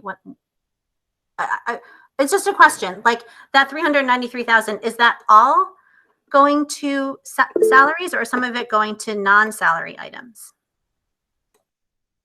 The point that I was making was that by the 79, that money that you're talking about is coming from ESSER funds. It's in that top line. So on that first page, that 25,446,031, that money is in there, and then it's just saying, but we're funding it from ESSER as opposed from town appropriations. So if we add in the 79,000, that's additive to that money that you're saying is being funded by ESSER. So that additional 79,000 has to come from somewhere. You're either increasing the amount from ESSER or you're increasing the amount coming to the town. It's not, you can't the only way you could reduce what you're using ESSER for those particular positions is by actually reducing that overall expense, because all that money is already in that 25. I understand what you're saying, and maybe I'm saying something that doesn't make sense, but I'm saying, yes, don't increase the 393,000 and don't increase the town appropriations, but still add back in the 1.2 FTEs by shifting some of the funds within the 393,000. Like, maybe there's, because that 393,000 is earmarked for what? It's earmarked for salaries. Is it all going to salaries, or some of, because I'm looking at the big document that details the ESSER spending, and I'm seeing something that says non-instructional supplies and something that says consultants. And what are those? And can we get creative within that 393,000? I'm going to ask Colin Doug to explain that because I don't think that math works. But so in looking at the excuse me, so looking at the larger budget book and the ESSER spending that's shown in there, that's distinct from the 393.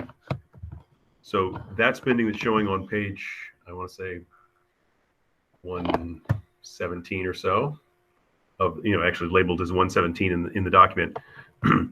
That's, you know, $629,000 is ESSER spending that's committed, that's distinct from the 393 that is projected. So the 393 that we're, or 4 and change that we're talking about tonight is in addition to that spending. So if we were to, you know, and these are areas of spending that we've identified as specific, in a sense, pandemic related, or specifically pandemic related supports for kids, or materials that we need for supporting kids.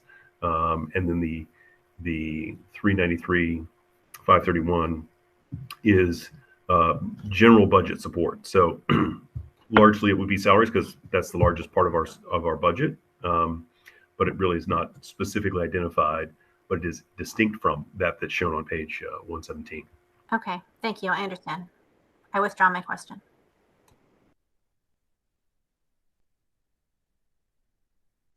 Peter, did you have a comment? Well, I guess I'll change it now. Well, I mean, so what do people think? Like, is this a silly idea to say, let's take it a third from ESSER, which would be adding another 26,136 and up the appropriations to 53,064?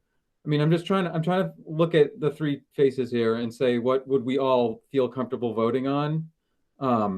Because I don't see a unanimous vote if it's all from ESSER or if it's all from appropriations. Maybe I'm misreading that, but I'm just trying to get to something where we all feel a little disappointed. I'm just trying to disappoint everybody tonight. Can you say that again? A third from ESSER or half from ESSER? A third. So a third of 79.2 is 26,136, and 2/3 of 79.2 is 53,064. And so you're saying a third from ESSER and 2/3 from appropriation? Is that what you're saying? Yes, although I'm just trying to be mindful of having a side conversation. Is this okay to do, Chair McDonald? I don't understand. No, yes, it's not a side conversation. It's explaining. I think the simple way is saying, like, add back the 1.2 FTE, which is the 79,200, to the budget. So add those positions back in, and pay for it. One of those, so it's a 1.2 add, which is 0.4, right? So how it gets there is kind of inconsequential. Essentially we have to find $79,200, right? The operational budget. Right. And so there's, I'm saying take it from two buckets. To get 26,136 from increasing the ESSER amount, and take 53,064 by increasing the appropriation that is above the guidance for the town gave us.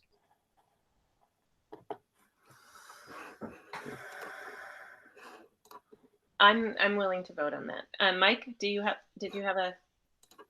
Yeah, just process wise, I don't mean to jump in from process things, but that sounded pretty close to a motion, which I think at this point of the conversation, whether I'm not suggesting it should pass or shouldn't pass, but it might be worth, because I think the clarification piece is important, but I think process wise, might be good for someone to make a motion and then see if it gets second, and then the conversation flow from there, just process wise.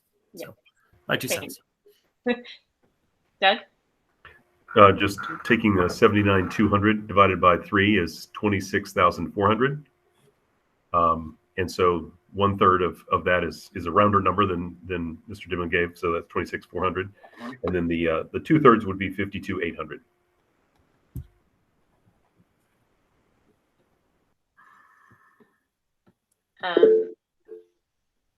Peter.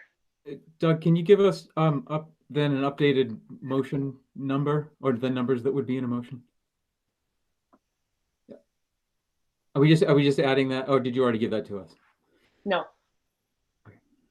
No, the numbers I gave before were splitting it in half instead of a third and 2/3. So if I can get permission to do a comment, I would, or a. Yep, permission's granted, Doug. Okay.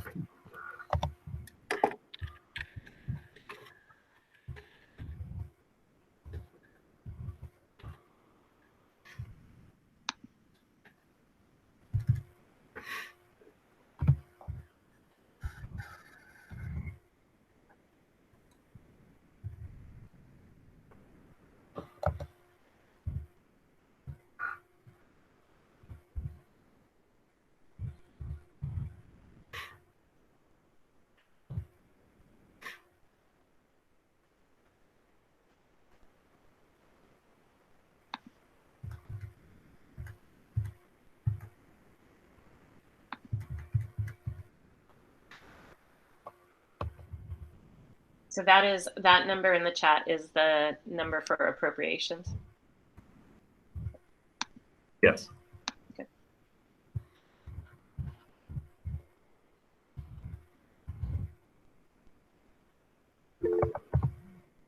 Peter. I'm not sure if I'm doing this right, but I move to approve the Amherst School Committee budget for FY23 in the amount of $25,105,300. Second. Moved by Peter, seconded by Jennifer. Is there any further discussion? Jennifer? So I'm in favor of this. Do we also need to, is that the only thing we're voting on is the appropriation line, or do we also need to vote on the total? We don't need to vote on total. We don't need, and then do we need to say that we need to add the 26,400 to the 393? Is that not part of this motion? Mike? I don't believe, unless Doug corrects me, I don't believe that you need to vote on that. I think for Doug and my perspective, it's very clear the intentions of the committee. We're supportive of that, and we'll do that. I think the more complex dynamic would be if the additional funding isn't supported at the town, what we do, but I don't think we need to make that decision tonight. Doug, would you agree with that? Okay, thank you. Is there any further discussion?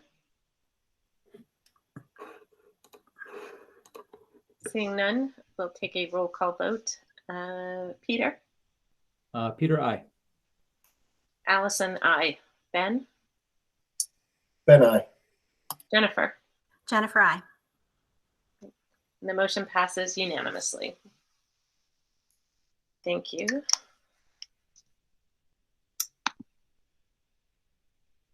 So next steps is that this will get submitted to the town in time by the end of this week. Okay. Jennifer? Can we take a 5-minute break? Yes. So 8:51. Please be back at 8:56 p.m.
Okay, since we have a quorum, we'll get started.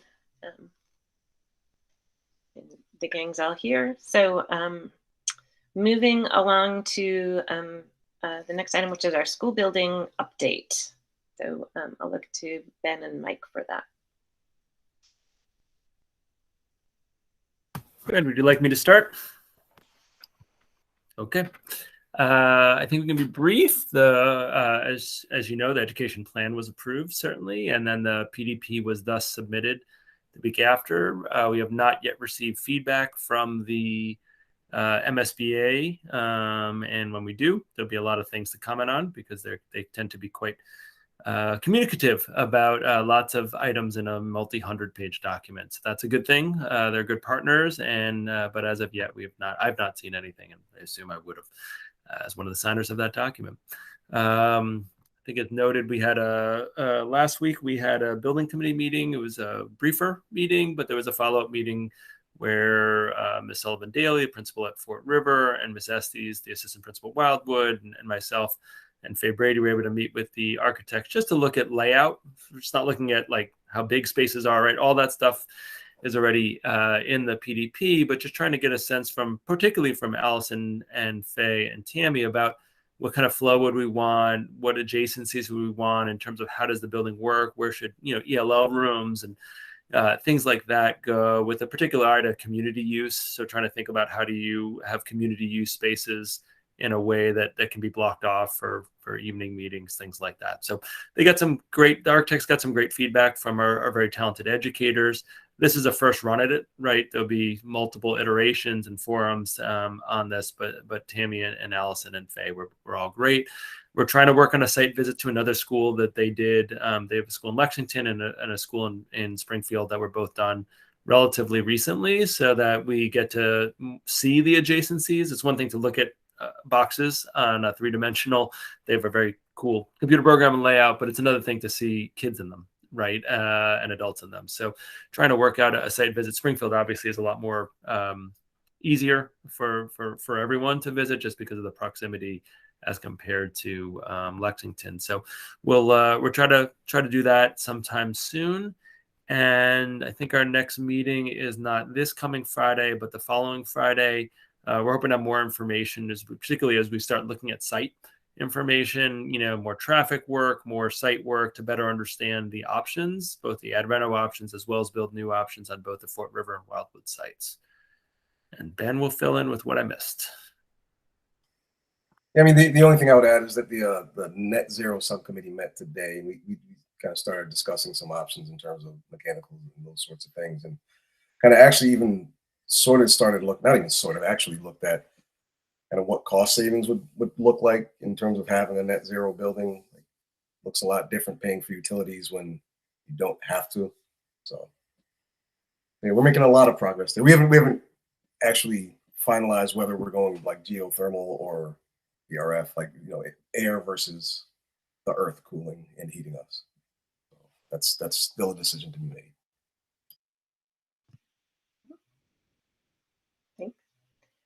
Questions?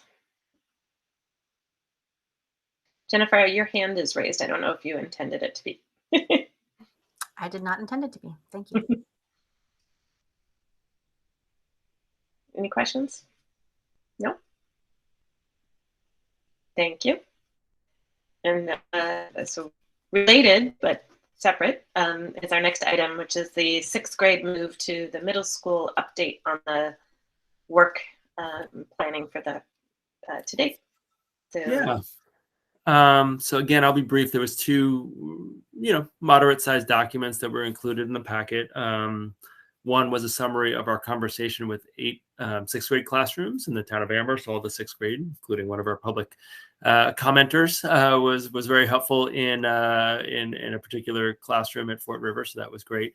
And on Friday, we met with the middle school student council, which is about 25 students, a mix of 7th and 8th grade students, which was fabulous. And I think, what both Mary Kiley, our curriculum coordinator, and I found is the contrasts were particularly interesting. I'll give you, for instance, there was a lot of advocacy from 6th grade students around having 4 teachers and being on a traditional team. The 7th and 8th grade students expressed perhaps experientially. I'm not sure I would have been ready for that when I was in 6th grade. It felt good to have, 2 teachers, or some of them have 3 now. There were some practical implications of a bell schedule, just how many students at passing periods and the congestion that causes in hallways. So both groups are fabulous. Not that one was better than the other. I'm glad we have sort of this composite view. The middle school has spent 2 either staff meetings, 2 periods of adult time, offering feedback as well. We're trying to compile that from their staff.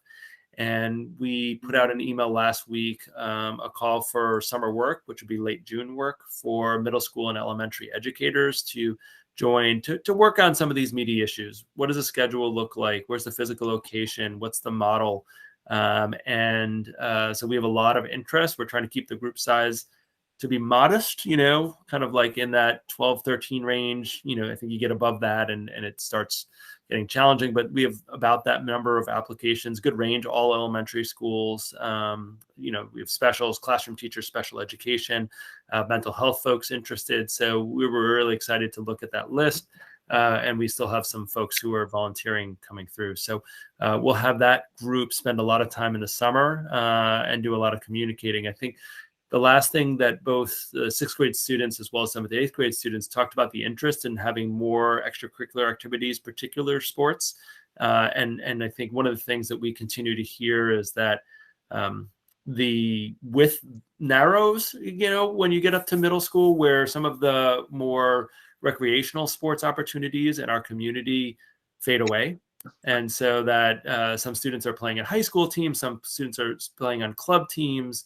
And the middle school does have some sports, but I did a bit of surveying of my colleagues in my listserv, my superintendent listserv, about 6 to 8 schools. Some were 5 to 8 schools who had robust sports programs, and a couple really notable things about partnering between the athletics department and the town recreation department so that you can have a broad range of offerings. Because what we heard from students at all 3 grade levels was some students who really wanted to be involved in more competitive sports, and some students who really miss recreational sports they did throughout, elementary school, and those options dry up in our community through no one's fault. It's just there aren't those same things.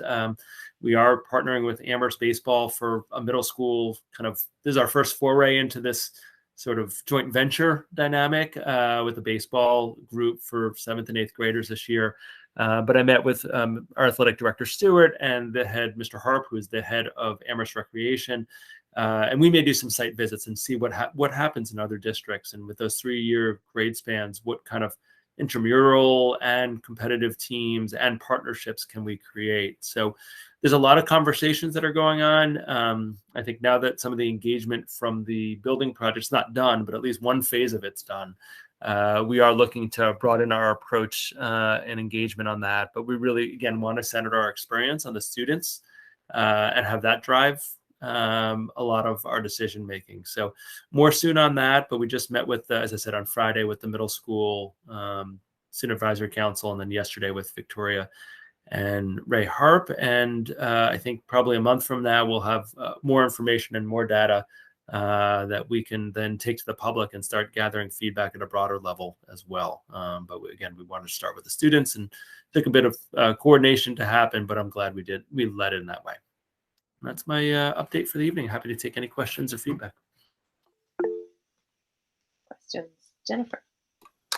I have 2 questions. Just Mike, you mentioned a co-initiative with Amherst Baseball, which I hadn't heard about before, but that's neither here nor there. But is that co-ed or like all gender activity?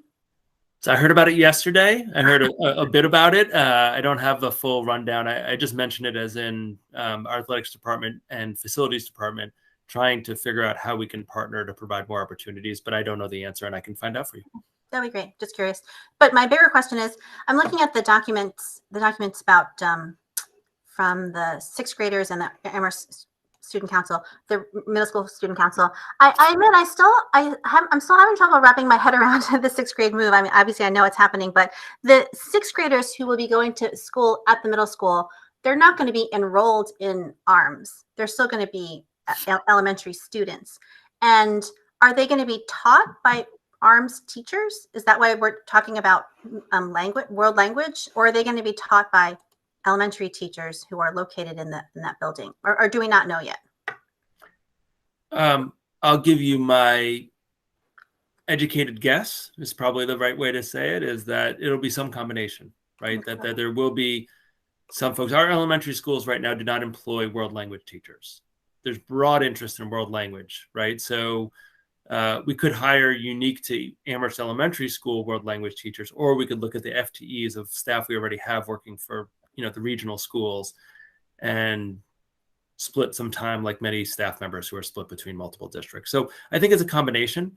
And I think involving the middle school staff it's the building they're in. They're the experts in that building. And I think involving them as well as the elementary staff has a lot of benefits, because we eventually, yes, there's these bureaucratic things that we're all, myself included, wrapping my head around or having trouble wrapping my head around.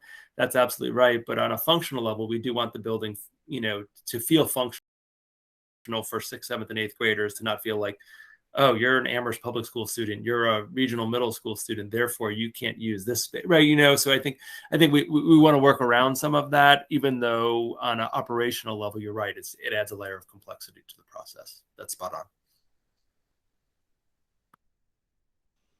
Peter.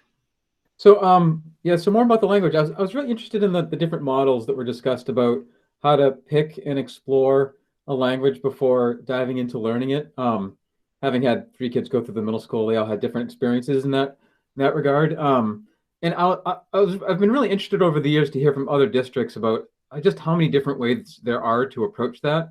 A lot of it, of course, is dependent on how many languages a district provides and what year they start to providing it. But like this creative idea, I can't remember what model number it was, of providing a shorter evaluation period of every language, and then using most of the first year to actually dive deep into that first language, as opposed to being 2/3 of the way through 5th grade and trying to pick a language out of a hat. Can you just talk about like what the pros and cons are there, and what do our language department at the region getting involved in making that decision? And because I would imagine there's some really interesting intersections between history and social studies. I mean, obviously, doing a 3-week exploration of a language, you're not going to learn it proficiently, but it can be a really nice opportunity to understand how a different part of the world views the world, describes the world, like a cultural kind of experience.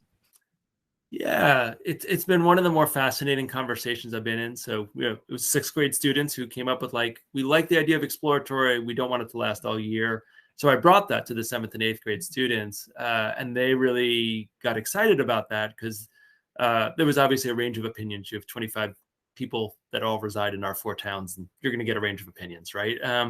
But I think what resonated was the idea that they didn't feel like, looking back, many of them felt like they would have known which decision to make, that learning a language, now that they're all doing it, is different than what their perception of taking a language course would have been prior to them being involved. But there was also a lot of feeling of students who said, I know I would want to take Spanish for a whole host of reasons, right? And or whatever the language, it happened to be Spanish in this dialogue. And Lord knows I don't want to be spending 3/4 of the year learning languages that I know I'm not going to take, right? So that was useful.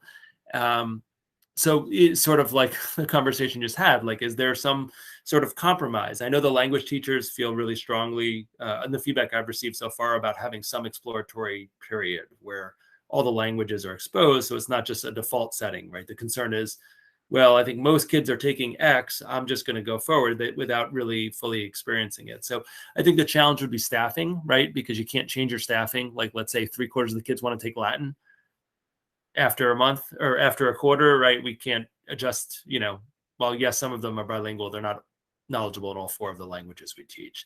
So I think, it might not have the same level of options for students if we go down that way, right? We might have to make some estimates, and then if it's really different than our estimates, it'd be hard to adjust. But I still kind of I'm swayed by hearing the 7th and 8th graders talk about their experience taking a language, how important it is to their experience. Interestingly enough, we had some students in that group who attended an immersion school, K-5 or K-6, And they talked about their experience coming in, and we talked about Commandante students and native speakers. So we did a summary of the notes, but that we could have just talked about language for an hour. And they were so passionate about it. And I'm deeply appreciative of them. And we're trying to figure out, how do we continue to access students throughout the process of making decisions, because they had so many important things to share that would have been hard. Their perspective wouldn't have been mimicked by adults just because of their developmental, they're living a different experience than adults living in the same building. So, but yeah, no, that's one we're going to have to dig in more on. But I think there was a lot of support in general for having some exploratory model and perhaps not having that last a full year.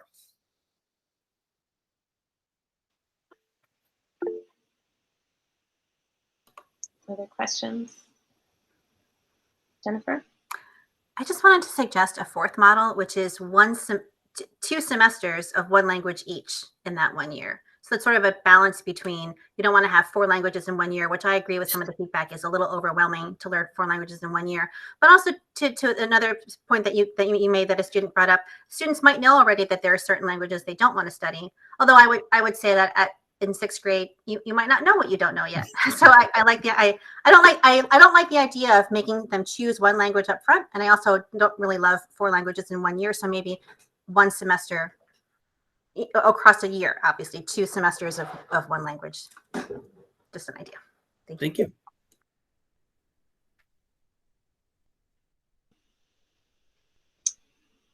There are no other questions. Can we move on? Okay. Thank you for that update. And now another item that we've kicked and to many meetings. We wanted to talk about this, I think, back in January. So we're finally getting there. Charter costs. This came up, I think, in the fall when we first started looking at budgets. That we were just trying to understand how our town accounts for and pays for charter costs, charter tuition, and just wanted to talk about that. And then Peter had done some comparison or some interviewing of other districts in the state to understand how other municipal school districts handle that with their town. And so this is really a conversation, and for all of us to learn and sort of consider how we're doing it today, and is there desire to explore other ways of considering it. So I'll turn it over to Peter, I think. All right. I think it would be easiest to go through the slides. So what technically, what's the best way to do that? Do you want to present it and I can ask you to go to the next one, or do you want me to share my screen? Or you should be able to share your screen right now if that's okay with you, Peter. Let me attempt that.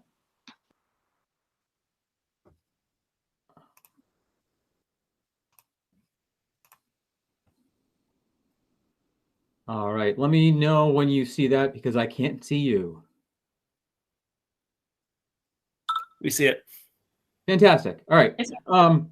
I will try and make this as quick as it can be, given the late hour. But basically, so this is a topic that is essentially the town of Amherst pays its charter costs out of the school budget line. So it takes the cost of its charter school bill and it deducts it from what it gives to the schools. Whereas most towns take it out of the general town budget and not directly out of the schools. And so what are the implications of that? Do we want to talk to the town about changing it? That's the broad brush idea of what we're exploring. It took me several months in meeting with Doug. I see Doug is still on the line, but I'll try and respect his voice as much as I can to fully understand this, because it has some threads of accounting that can get confusing. So most of this is just explaining the current mechanism of how the town of Amherst presents our guidance, presents it with the charter school cost accounting, and then some comparison of what other towns do, and then some possible actions that we can take going forward. So the overview. So the state charges the town of Amherst directly for charter schools. So even though it's a school item, the actual bill is from the state to the town of Amherst. for the cost of K to 6. This is not region. I know we all know this is not the region, but that's a different mechanism function there because of the way regional school districts are. And then the state reimburses the town directly for some of the annual increase to this bill. So it's not all of it, and it's only for the a portion of the year-to-year increase. It's also subject to appropriation. Recent years, it's been about 5%. So they get a bill, they get a little bit of reimbursement. Town of Amherst then takes that value and deducts that net cost, the tuition minus the reimbursement, from what's allocated to the school budget. And so you give the general guidance to every department, and then you deduct that from the school's budget. I also note here that they do a similar thing for school choice because the state sends school choice in revenue directly to the school district, but it takes school choice out of the town's budget. I'm going to try and not confuse that because it's about charter costs and not school choice, but because it all gets folded in together, this is one of those points of potential confusion when you see it on a summary. So that's a high level. So what does this look like with real numbers? And you'll recognize that number at the very bottom because we just saw it a couple items ago. So this is how it's calculated. And Doug, feel free to jump in if I get anything wrong here. But so the town of Amherst starts with the base school budget. So what would our budget have been in FY22 if there were no charter or choice reductions, if we had just been getting the same guidance all along? So it starts with this number.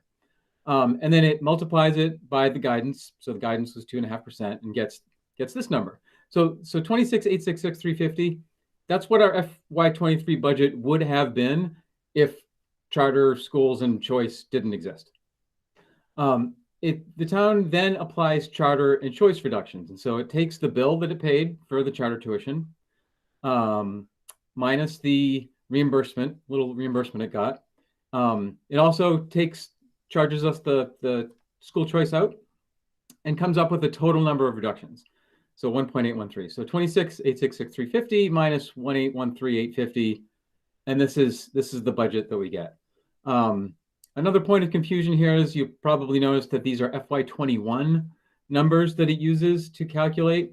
So there's this gap. That's because these numbers take a long time to finalize. And so they're not available at the time that the budget is approved.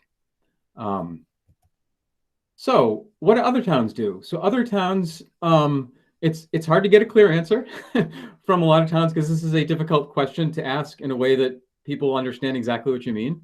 But I heard back from 25 towns, and I first started asking this question when I first saw how our budget was presented and was confused by the charter school costs and the school choice costs being interwoven with the guidance. So of the 25 towns I contacted, 20 of them don't do it this way. They deduct it from the town just pays the bill and then goes on and gives all of its departments its guidance. And so that's the mode of the town absorbs the cost. There's 5 that do it like us, or 4 others that do it like us, 5 total, where the town deducts the bill that it paid from what otherwise the schools would have gotten. So then you see the examples over there. You probably noticed that almost all of our neighbors do it the other way, where the town absorbs the cost. Northampton, East Hampton, Greenfield, Belchertown, etc. So why does this matter? So what does this do? So the impact of change to charter school costs. So our charter school cost is about 1.6 million these days. That's about 6% of our operating budget. There is a cap that the state sets for most schools in most situations of 9%. So in other words, we have another $800,000 or so of exposure that we might end up paying in the future.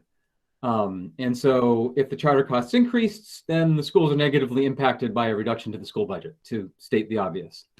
That's what happens in the current model, is that amount would get directly deducted from the school budget. If the town absorbed the cost, then all the town departments, including the schools, would be negatively impacted, but to a smaller degree, right? Because it's spread around by the reduction to the total town budget as a whole. On the opposite side, if the charter costs go down, like say this 1.6 million goes down to 800,000 for whatever reason in the future, more kids come to our schools, then the schools are positively impacted by an increase to our budget.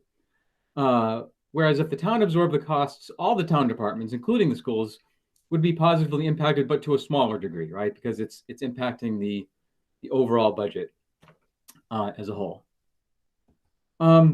So before I get to my 2 cents on this, so possible actions of what we could do in light of how this is accounted for and the fact that we do it differently than most towns, at least for the first 25 I've surveyed.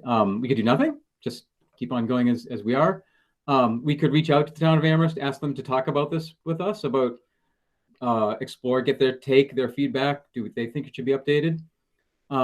We could ask or recommend that the town not adjust the guidance by any future change.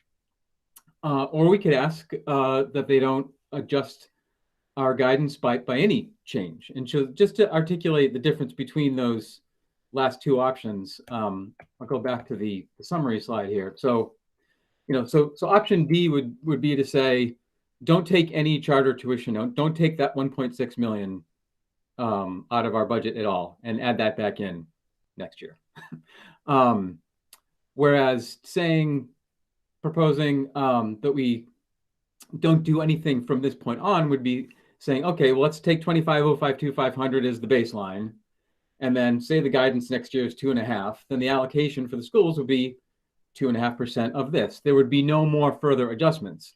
It would mean that 1.6 million is essentially locked in to having been deducted from what our budget otherwise would have been. But it also freezes it, right? And so it caps it at 1.6. I will stop there because that is a lot of information. Yeah. So it's up to us to discuss. And any thoughts? Questions? Jennifer. This is great info, Peter. Thank you for being the one to figure it out so that you could explain it to us, because it sounds like it was quite a journey to get here. I think it would be not a bad idea to do B, to just like open a conversation and not really thinking now of what our recommendations would be or what we might recommend, but just like to open the conversation. I don't see any reason not to do that. I think it would be great. I would imagine the town doesn't know this about that other towns do things differently. So yeah, I would be in favor of opening a conversation.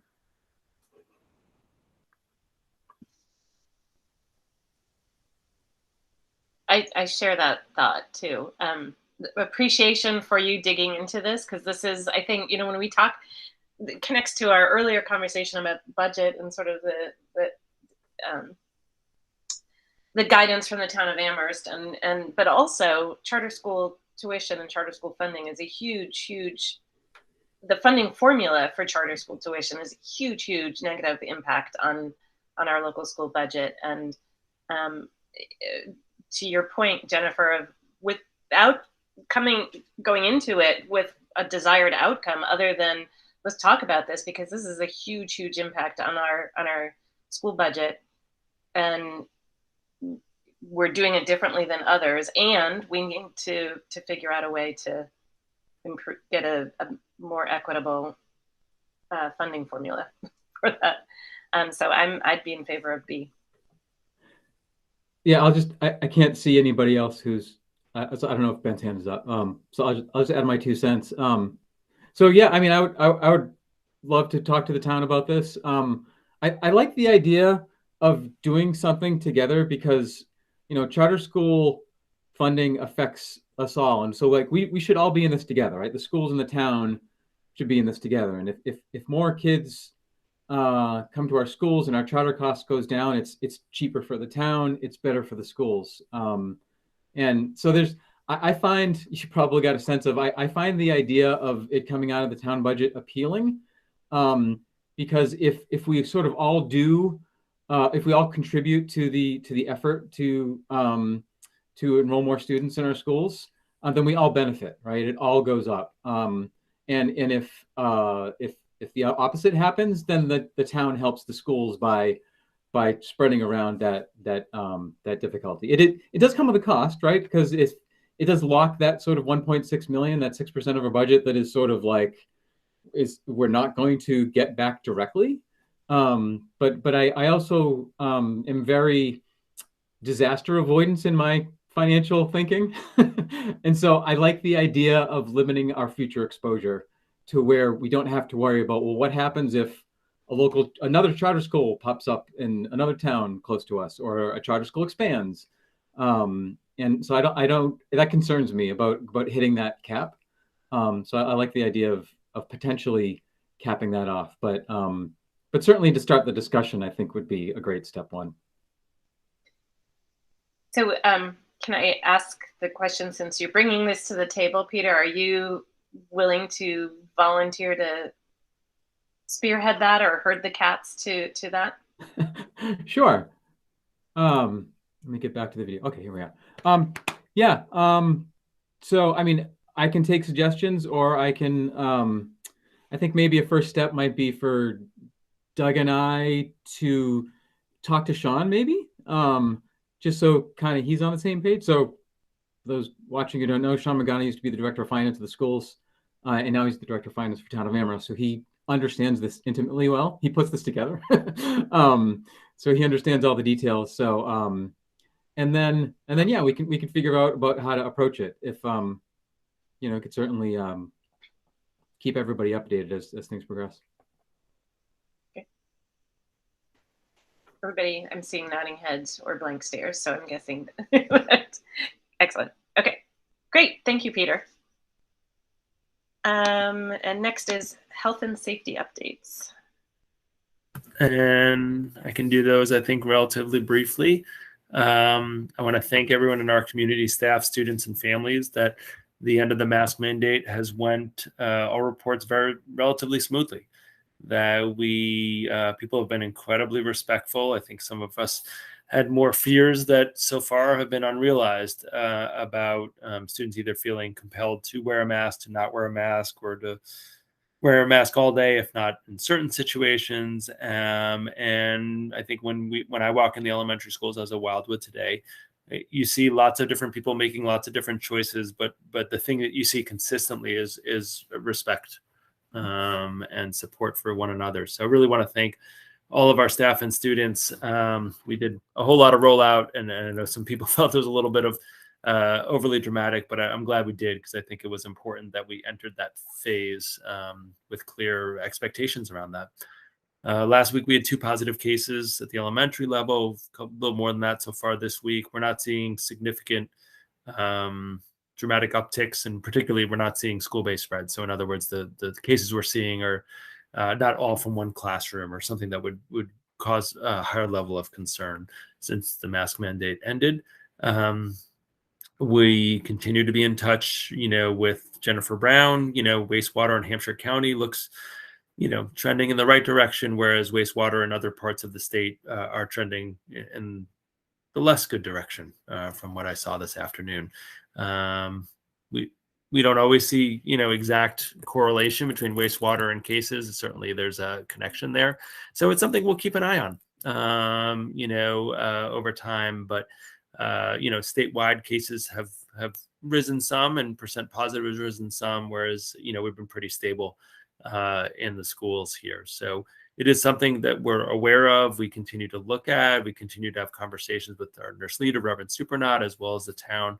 And we'll continue to, keep the community abreast as things develop. But I think relative to health and safety, really impressed with how people have walked through a pretty significant change after 2 years in a way that just with a lot of grace, you think of 1,100 elementary age kids, or preschool and elementary age kids.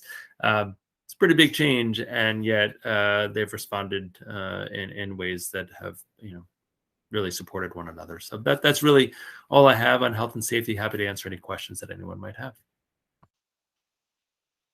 Questions? Peter. So, I mean, this is applicable to any committee, but since we're here, so there's been a lot of evolving guidance and or not about boosters and whatnot. And, we have a policy for staff vaccinations. How's the implementation of that gone as the whole booster situation has gotten more and more complex? Yeah, it has and continues to. Even the J&J news just this evening or this afternoon is getting more complex. And then we do have a number of staff members who are over 50 or are immunocompromised. So I think the upside is that we're still seeing the town do waves for relatively small groups of students, but certainly non-zero at the schools every 3 weeks, and we'll do that as long as there's interest. I think in terms of boosters, when the public health folks come in, they often bring boosters. So if any staff members are interested, they have them. But I think we're seeing the same trends that we're seeing nationally, which is we're not seeing many people change their decisions one way or the other, right? So people who have gotten boosters have gotten them. People who haven't gotten boosters or haven't gotten vaccinated are pretty static in their opinions. And so demand is at a pretty low level and access is at a pretty high level, not just the town clinics, but with CVS and other pharmacies. How that evolves, particularly with Moderna for the younger kids, which seems a little bit ahead of Pfizer for our preschool age set. That's something that we have, initiated some dialogue with the town about, and where that's probably maybe more local pediatricians agencies or we're supporting that. We'll have to see how that rollout happens if it does get approved in the next couple months while the school year is still taking place. But I wish there was a little more. Again, the vast majority of our students, staff members are vaccinated. I think what is concerning is the Delta, like someone that I trust a lot, and I'm blanking on the name at the moment, sorry, because of the hour, said the booster conversation needs to happen, but the first and second shot would be really good, right? And not that the boosters aren't important. And I think we're at a static level. By the way, just to cite the resource, John Levy, who's someone who works at Boston University, posts wastewater data from BioBot Analytics. So Hampshire County is on a downward trajectory, but 66.5% of the cases are the BA2 variant. So that has increased, but right now in Hampshire County, the wastewater is showing a reduction, not a wild reduction, but it's the slope that you want. Slope's going the way you want it to go. I'll put it that way. But certainly in eastern parts of the state, Suffolk County, Essex County in particular, Middlesex County, they're seeing a pretty significant jump. It's nowhere near what Omicron was when we were back in December and January, but right now Hampshire County is looking pretty steady and slight downward trend. Sorry, I shouldn't throw out statistics without sourcing them. My apologies for earlier. Any other questions? No? Okay. Thank you. So we move on to our next item, which is, so I'm going to apologize with this agenda item. We called it enrollment policy for siblings of students in special ed programs. And I think it should be like a lowercase p because we actually don't have a policy or a written policy document about siblings of students in specialized programs or specific enrollment. So this doesn't necessarily follow our standard policy discussion where we have a first read and a second read before we vote. The other thing too, I think that I created some of this confusion, I think, in sort of how I talked about it when we met in June. And then as we brought this back in the fall, talking about this, in January. So Peter has been working and connecting with Mike as a follow-up from that June meeting. But in going back to that June meeting, it's clear that the committee at that point made a decision and committed to allowing choice for siblings of students in the special ed program to follow their siblings. So that was a commitment that was made. It was clear if you watch the tape, look at it, that was the decision that was made at that point. And the follow-up was not about whether we would do it, but how, and what would the implications be for that. And so that was the follow-up that was supposed to happen in the fall. and that Peter took up in January. So I just want to clarify that. So what we're talking about tonight is not whether we allow it, but what are the implications for how we're going to do it, and how that will happen. So I'm going to turn it over to Peter to talk about the follow-up work that you've done. So yeah, so I did meet with Mike, and we talked about the implementation details, and there's some considerations that I'll let Mike go over in a minute, most notably about transportation and some variables about resource constraints of drivers that we didn't have last year. I will share though, I honestly did not remember the exact details of that June decision and the action plan until I rewatched the meetings in preparation for tonight. I lost track that we made a clear decision, that Mike expressed his support, and then I was supposed to meet with the district to talk about those implementation details and bring it back last fall. And I mean, I can blame burnout after a COVID year of 100 meetings or whatever, but I mean, I dropped the ball and should have brought it back to the committee and done this work last fall. So I do apologize for that. So, pursuant to that, I want to thank Jennifer for getting this on the agenda tonight, because I don't think I would have otherwise remembered that decision and action plan and that commitment last June. And so this probably wouldn't be happening for the fall had Jennifer not asked to discuss it again. So, so thank you for that. So Mike, I don't know if you want to give us the summary of what we talked about in terms of what's possible, and then what the limitations are in terms of transportation. Yeah, so I think, as mentioned last year, me, myself, district administrator is broadly supportive of this proposal that came up last year. I think the two limitations, one much more significant than the other. The minor limitation is we have some classes, particularly relevant at Fort River and Wildwood, where there are no additional spaces. We have classrooms happening in cafeterias and music rooms and art rooms. And those folks don't have space, where certain grade levels are pretty close to capacity. We do have some larger class sizes. So there's a minor concern, based if there were a lot of students who transitioned to one of those two schools, which are the schools where our specialized programs happen to be. So the sort of Crocker Farm's sort of not in this picture, that if the class sizes got too big, we don't really have space, separate from funding, we don't have space to add another classroom. Just literally, there's not another classroom space to be had.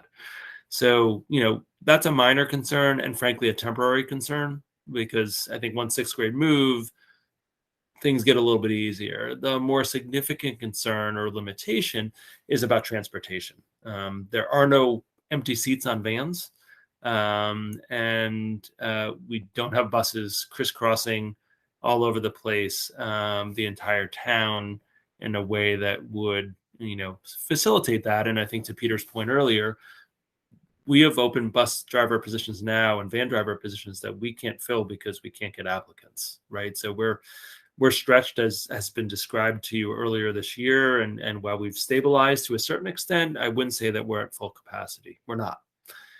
And so if we do need more buses or vans, separate from the literal bus or van we might need, we literally don't have the drivers to drive those buses or vans. So, what I shared with Peter was that I think for the implementation aspect, I don't believe that we can guarantee transportation for students who are attending a school based on their sibling being a part of the based on their special education program. That doesn't mean that families aren't willing and able to transport their student, that we wouldn't support that. But I don't want to promise something that we don't have. And right now, what we don't have are sufficient drivers or van or bus drivers to get students to schools that are not their home school. We struggle mightily on the Comandantes front, and we use vans, and we've come up with a solution it's not perfect, but it gets kids pretty much to the end of the day, because they do have to go to another bus to get a transfer. So there is some lost instructional time, and that is all full. So there's not another van that could do that. And there's not empty seats on that van. So I think we do run into a transportation problem. What I shared with Peter, my perspective is I don't want that to eliminate the option for families who want their sibling to attend the same school based on a specialized program and have the capacity and willingness to transport their child. But I think in terms of our transportation system, it's taxed. And well, in the future, we may have to have a conversation about the financial aspects of that. Right now, it doesn't matter if you added to our budget. We can't get the drivers and the vans and the buses to do it. So it's not really a financial limitation. It's a functional staffing limitation that I don't, if I saw the solution to it, we wouldn't have open bus and van positions right now. And so that's really the large limitation. The other limitation is again, I think more temporary in nature, based on the space needs at Wildwood and Fort River. And I don't anticipate being a significant barrier for the vast majority of families who are interested in having their sibling attend. That said, again, I wouldn't want to wait a year. My personal opinion is I wouldn't want to wait a year till some of that abates in terms of space, if this year is going to be a meaningful year to make that transition for a family. So that's kind of, Peter, I think what a summary of what we discussed, but I may be leaving something out, and please feel free to jump in if I did. So I guess the next step for me would be to see if the committee is comfortable moving forward with the limitations that I shared. And we would want to reach out to all families with children in specialized programs, because even if they don't have a sibling we know of, they may have a sibling entering kindergarten that we don't know of, or a sibling that's entering 2 years from now. And it would make a difference to know that this is going to be an option for them, and at least the limitations that we have. So I wouldn't want to do that without the school committee support, but happy to answer any questions, and just, I don't think we need a vote, but I would like, at least some indication the committee's comfortable with us moving forward with communicating directly with those families about this option. Thank you. So to summarize, the proposal would be to move forward and get started for the fall of 2022 without any offering transportation. So so families who opt into that would need to provide their own transportation for the sibling, not for the. Yeah. Correct. And if there was some magical world where fewer students take the vans next year and there's empty seats, we certainly could look at what's possible. I just, and I don't mean to be flip about it. We struggle so much with van seats in general, and van runs between our preschool and our specialized programs at the elementary level, because they operate on a similar schedule. And neither of those are showing signs of slowing down our numbers. So as vaccinations, particularly as vaccinations have become more available, at the elementary level, we have more and more of our students taking vans and buses, but in particular in this regard, taking vans had more comfort level. So the seats that we had have filled rapidly, and they're more filled than they were 4 months ago. Any questions or comments?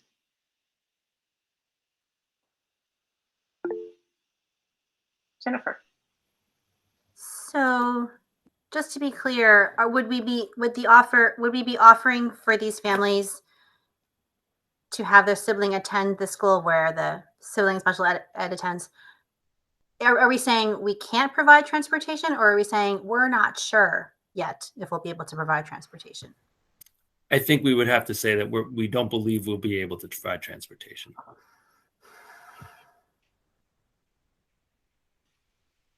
And I have mixed feelings about that, because on one hand, you worry about access, and at the other hand, if it means for some families that they're able to do this and willing to do it based on the special needs piece, that's what makes me more comfortable moving forward. But I'm glad you asked that, because it's something that Peter and I did talk about, that I think neither of us discussed, is some mixed feelings about that. And I come out on the side of, if it makes a difference for some families in this unique and complex situation, I err on that side. But I get that there's conflict, and I'm totally comfortable if the committee feels differently about it.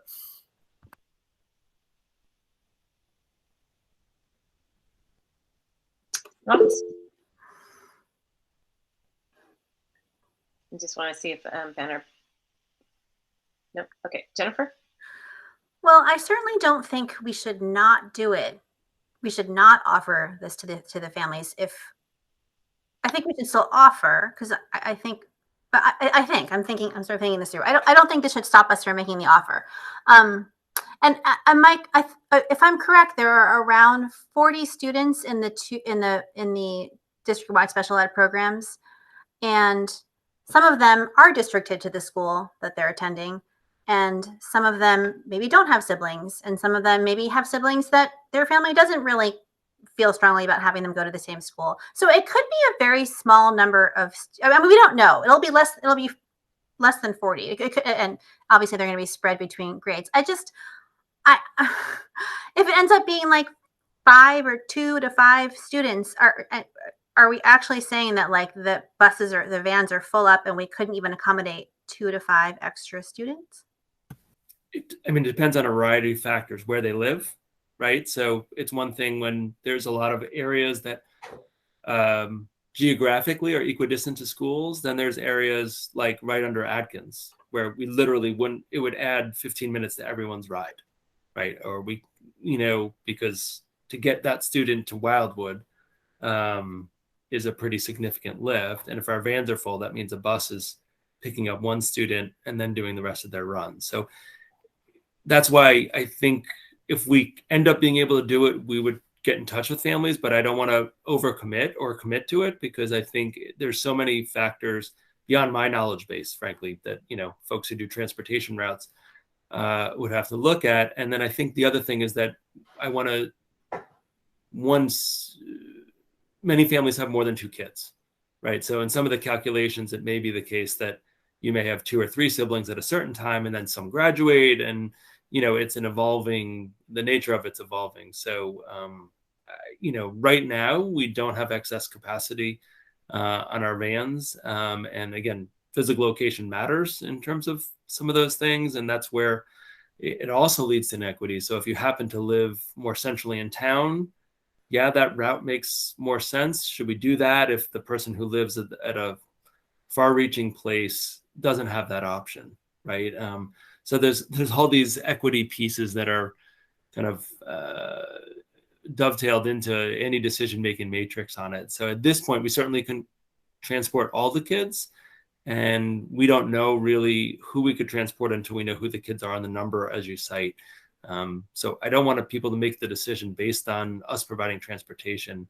I think the other concern that I heard from the transportation department is we get students who ride vans mid-year, right? So we start with a certain list of students and that evolves over time. And if we have a legal responsibility to transport students in special needs to their school that meets their needs, right? So some of that may not just be students who move in, it may be students who transition into a building blocks program and do need specialized transportation. So if we made that commitment, we might not be able to follow through the whole year long because they would be I hate to say this, but they'd be lower priority than students with special needs and specialized programs who come to us throughout the year. So, that's the part that makes our and I understand it, our transportation department anxious is if we're chock full now, even if there's a space, it may not be a space all year long.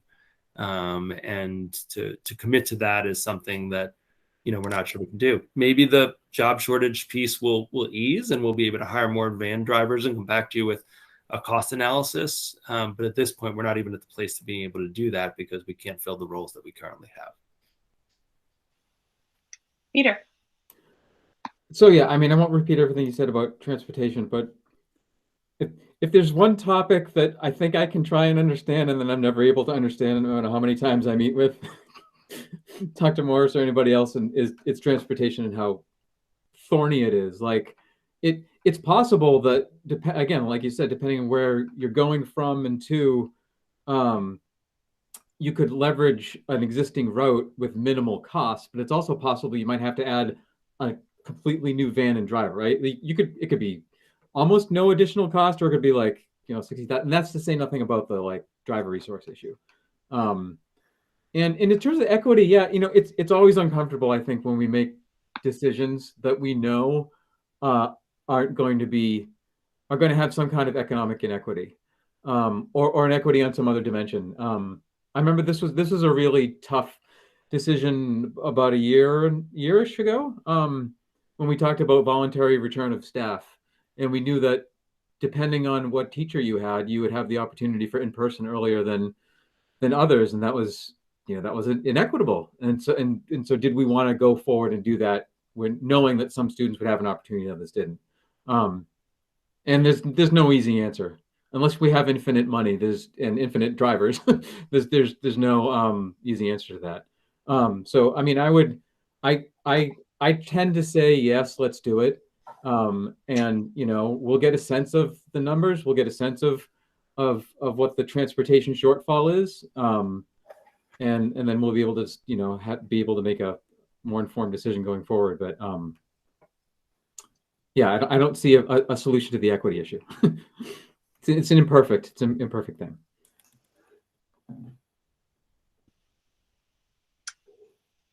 There's no other questions. As like I said, it's not necessarily something that we need to vote on. I think it's I'm hearing general support for that, but I think we do need to sort of let Mike know that yes, in fact, we are committed to that, and we support that proposal, which is to implement it for this fall, with no guarantee for transportation. Head nods, thumbs up. Yep. Jennifer? I'm in favor of that. That sounds fine to me. So I know you said that you made this decision last year, but does this rise to a policy decision, and do we need to vote to make it an official documented policy? Peter? So, as policy chair of some other committee, so it's an excellent question because there is no clear binary differentiation, right, between policy and implementation. And this is kind of in that weird gray area, I think. Like, for example, we do have a Common enrollment policy that we discussed and voted on, but it's not a letter, and it's written out, right? It's detailed.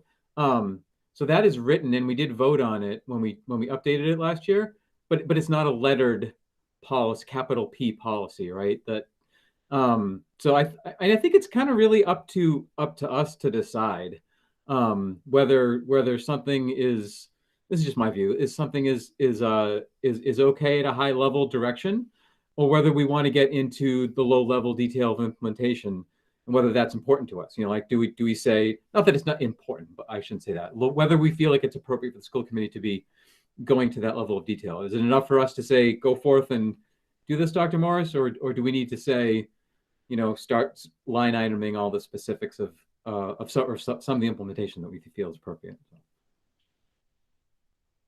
It's an incomplete answer. Jennifer?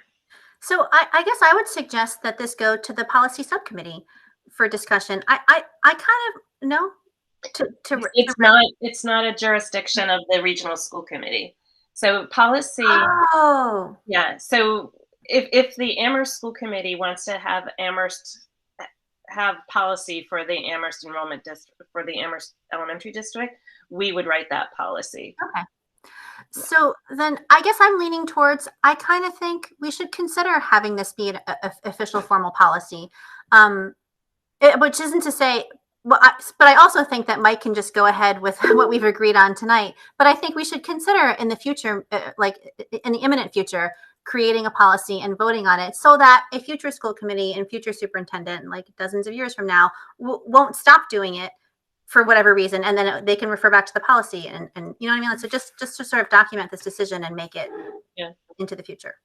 My head was going in the similar direction when sort of we were realizing, oh, it isn't actually a capital P policy right now, but we also don't have, to Peter's point, I was thinking, well, what did we do with Commandantess? Well, we did have something in writing, but it's actually not a policy, and so it did occur to me that it might be something that we want to work on as a committee over the next year, to come up with sort of, here's our belief and structure and framework when it comes to enrollment decisions that can guide us when we get to the tough, the conversations when we do have to make enrollment changes, when we get to the new school building, right? So there's, it's worth, I think, having that conversation to talk about what are the frameworks and sort of guiding principles that we want to keep in mind when we're talking about enrollment decisions, whether it's for specialized programs or dual language programs or schools. Mike, sorry. No, you said a lot of what I was going to say. I was going to make a perhaps suggestion, an atypical one, but I think you really hit the nail on the head with thinking that there's multiple enrollment challenges coming up, not just the ones that were, this one's kind of easy because everyone's on board, and I think the Comandantes I experienced the same way. It may make sense, and I've seen, I think a long time ago, because there are some Amherst specific policies, class size being the one that comes up most frequently, that is unique to the Amherst School Committee. It doesn't exist in the other ones. And whether that's a standing subcommittee or, something that the committee takes on in whole, I think there are going to be a number of enrollment challenges moving forward, with the 6th grade move.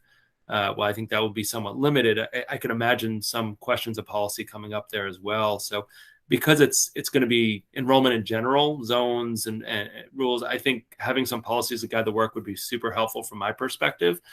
So I really appreciate, Jennifer, you bringing this up, and Allison, your comments as well. And, perhaps this is the topic for upcoming meeting is what is the structure by which the committee wants to walk forward with, policies related to enrollment moving, So I know that's later on our agenda, but I just wanted to acknowledge that point, and I would welcome support and collaboration with the committee on that.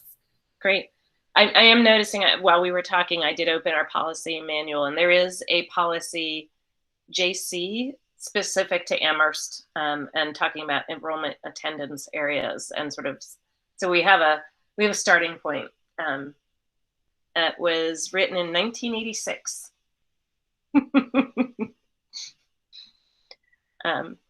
Great. If there's so I think we had sort of unanimous head nodding, thumbs up to move forward with this plan for the fall. And when we get to our next 2 topics from now, we'll talk about adding an agenda item to talk about sort of bigger enrollment policy conversation. Great. I know it's 10 o'clock, but I neglected to move the extension, but I do think that we can plow through these last few items pretty quickly. So, but I am going to move that we extend our meeting. Our policy is by 30 minutes, even though I hope we won't need 30 minutes. So I move that we extend our meeting by 30 minutes. Second. Moved and seconded. Roll call vote. Peter? Peter, aye. Jennifer? Jennifer, aye. Allison, aye. Ben? And I. Okay. So school committee appointments. The latest version of the sheet is attached in board docs. There's a couple of appointments, liaison positions that each school committee in our 3 districts can appoint a representative. So we could have multiple. We could have our own from Amherst School Committee, or we could, if the individuals that are in that role could volunteer to serve that as a liaison for both committees. So there's the MPAC, which is the Multilingual Parent Advisory Council liaison that is open, but Jennifer is serving in that role for another school committee. And we have also the delegate to the MASC conference, and this is a voting member. My understanding is that any MASC member may attend the conference, but it's the voting that we have one position. And I believe, Jennifer, you're that for the region. Oh dear, I think we might have to table this conversation because 2 people expressed interest for 2 other people expressed interest, and Irv isn't here. So we could appoint Peter because he's here, or we could wait and table this until Irv is here. Wait. Okay. So those are the 2 that are sort of open right now, and unless somebody raises their hand, I'm gonna to volunteer to be MPAC. I'm gonna ask Jennifer if she's willing to serve in that capacity feed two birds with one stone. I am willing, but Peter does have his hand up. Peter. Oh, so I was going to say, so I didn't realize it's late, so I'm just processing now. I didn't realize that the conference was. I just wanted to go to the conference once. I don't really care about voting, so I'm happy if we want to appoint Irv in absentia and make his night. Okay. So we can again. We have until the summer, I think, until the early. Yes, I think November, the registration doesn't even open until the summer or early fall. So so we can decide at that point. Great. Okay. So future agenda planning. I did take a snippet and put a PDF because I think it's probably helpful. We've moved our meetings around a lot because of the swapping and for tonight. So I thought it might be helpful for folks to have a view out to the rest of the year. So our next meeting right now is April 26th. We have a meeting. We have 2 meetings on the calendar in May. We may not need both of them. So we can decide at our April meeting whether we still need to keep the May 10th meeting or whether the May 31st is sufficient. But for now, our next meeting is April 26th. So we'll have our school building committee updates at that point. That was when we had talked about having a detailed update on how we've spent ESSER funds to date. And we'd like to review an instrument for the superintendent evaluation at that. And so typically that's just what is the survey instrument that we're going to be using for the superintendent's evaluation. And at the end of May is when Mike will approve the instrument, and Mike will present the artifacts, which is the documentation of progress towards the goals that we approved at the beginning of the year. And then the final meeting in June would be where we vote on the superintendent evaluation and ideally provide some guidance for goals for next school year. So we also talked about wanting to come back and talk about policy on enrollment. And Mike, did you have other ones? You're muted. I didn't mean to interrupt you. I can wait. No, I think that was all that I can remember at this point. Yep. So at the next meeting, also in about a month from now, we'll be bringing the recommendation for the math curriculum. So that group is doing work and has gotten, which is great news and relates to our earlier conversation about ESSER, has received support that if we're able to make a decision by the end of the month of April, that the DESE grant that supports high quality curriculum and adoption, because our 2 finalists both fit their category, will be the first year of the implementation, and the materials will be fully funded by DESE. So we really need to have that meeting, and I think it's the 26th. And with the permission of this committee, we'd like to do that agenda item as a joint item with the Pelham School Committee, because we would like our curriculums to align with one another, our teachers to be able to collaborate. So it wouldn't be a joint meeting beyond that first item, but with the support, the Pelham School Committee is supportive, and if the Amherst School Committee is supportive, we would have a presentation by our curriculum coordinator summarizing the process and the feedback received and the piloting with a recommendation for both committees at that one evening, if that's okay with folks. I'll give you a funny line at 10:05, which is Pelham is doing their April meeting at that same night, and they're just going to start at 5:45 and then roll into that meeting. So just saying, you know, That works. but, you know, that works. Yeah. But their budget's done. I mean, they're in a different, situation than that, but they're just going to integrate in their meeting that before. So they promised they will be done at 6:30 so that we can go straight into the math discussion as a 2 joint bodies. Great.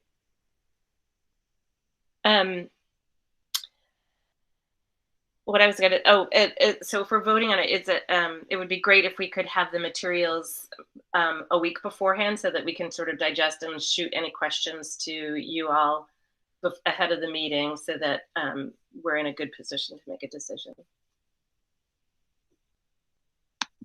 Any thoughts on that? I do want to come back and in one of our later meetings, either the May or the June meeting, talk about, I think, one of the comments that you made, Jennifer, earlier in the budget conversation about sort of how do we want to get ourselves set up for success for the next budget year earlier on, at least have a teeing up conversation so that we don't go into summer break and have to hit the ground back at the end of August, getting started on that. So just plant that seed. I don't know if it needs to be May or June, but I think it would be a conversation worth having before the end of the year. Jennifer? Yeah, and on that note, do we want to just have as a placeholder for a future meeting, just like touching base on whatever the town council decides on our budget for like our May, one of our May meetings, just so that we don't forget. I'm sure they'll let us know, but yeah, great. Peter. I can't remember what committee it was now, Dr. Morris, but it certainly applies to ours. The follow up on support of district leadership and why people are leaving and all that. I think we've had to postpone that. Is that coming back to this committee? Are we joint or? I'll leave it to Mr. Harrington. It is tentatively on the agenda for the next or the one after. I believe it's the one after, the one on April 12th on the region, and whether that's a joint meeting, I'll leave it to the two chairs, but I'm certainly open to that.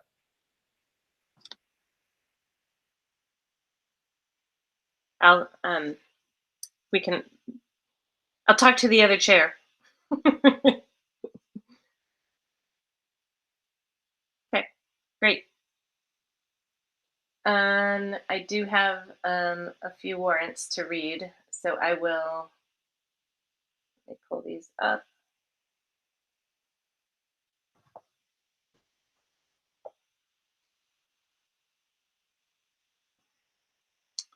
I, Allison McDonald, authorized by my signature to payables in the amount of $231,078.94 for a warrant dated March 11th, 2022. This includes general fund expenses of $174,679.25, revolving fund expenses of $16,463.07, and grant fund expenses of $11,720.10, ESSER funds of $28,051.77, and a gift of $164.75. And I signed that on March 11th. I authorized payroll in the amount of $741,100.78, dated March 23rd, 2022. And I signed that on March 23rd, 2022. I also authorized payroll in the amount of negative $375, dated February 23rd, 2022, and I signed that on March 26th, 2022.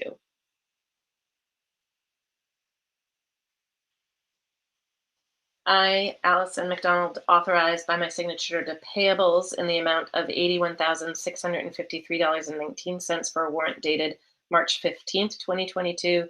This included general fund expenses of $46,043.55, revolving fund expenses of $15,164.45, grant fund expenses of $2,861.57, ESSER funds of $17,216.85, miscellaneous of $220.96, and a gift of $145.81. And I signed that on March 26th, 2022. And I believe this is the last one. I authorized by my signature to payables in the amount of $14,534.45 for a warrant dated April 1st, 2022. This includes general fund expenses of $14,219.92, revolving fund expenses of $256, grant fund expenses of $58.53. And I signed that today, March 29th, 2022. Yeah, and I believe, I'm gonna double check. Yeah.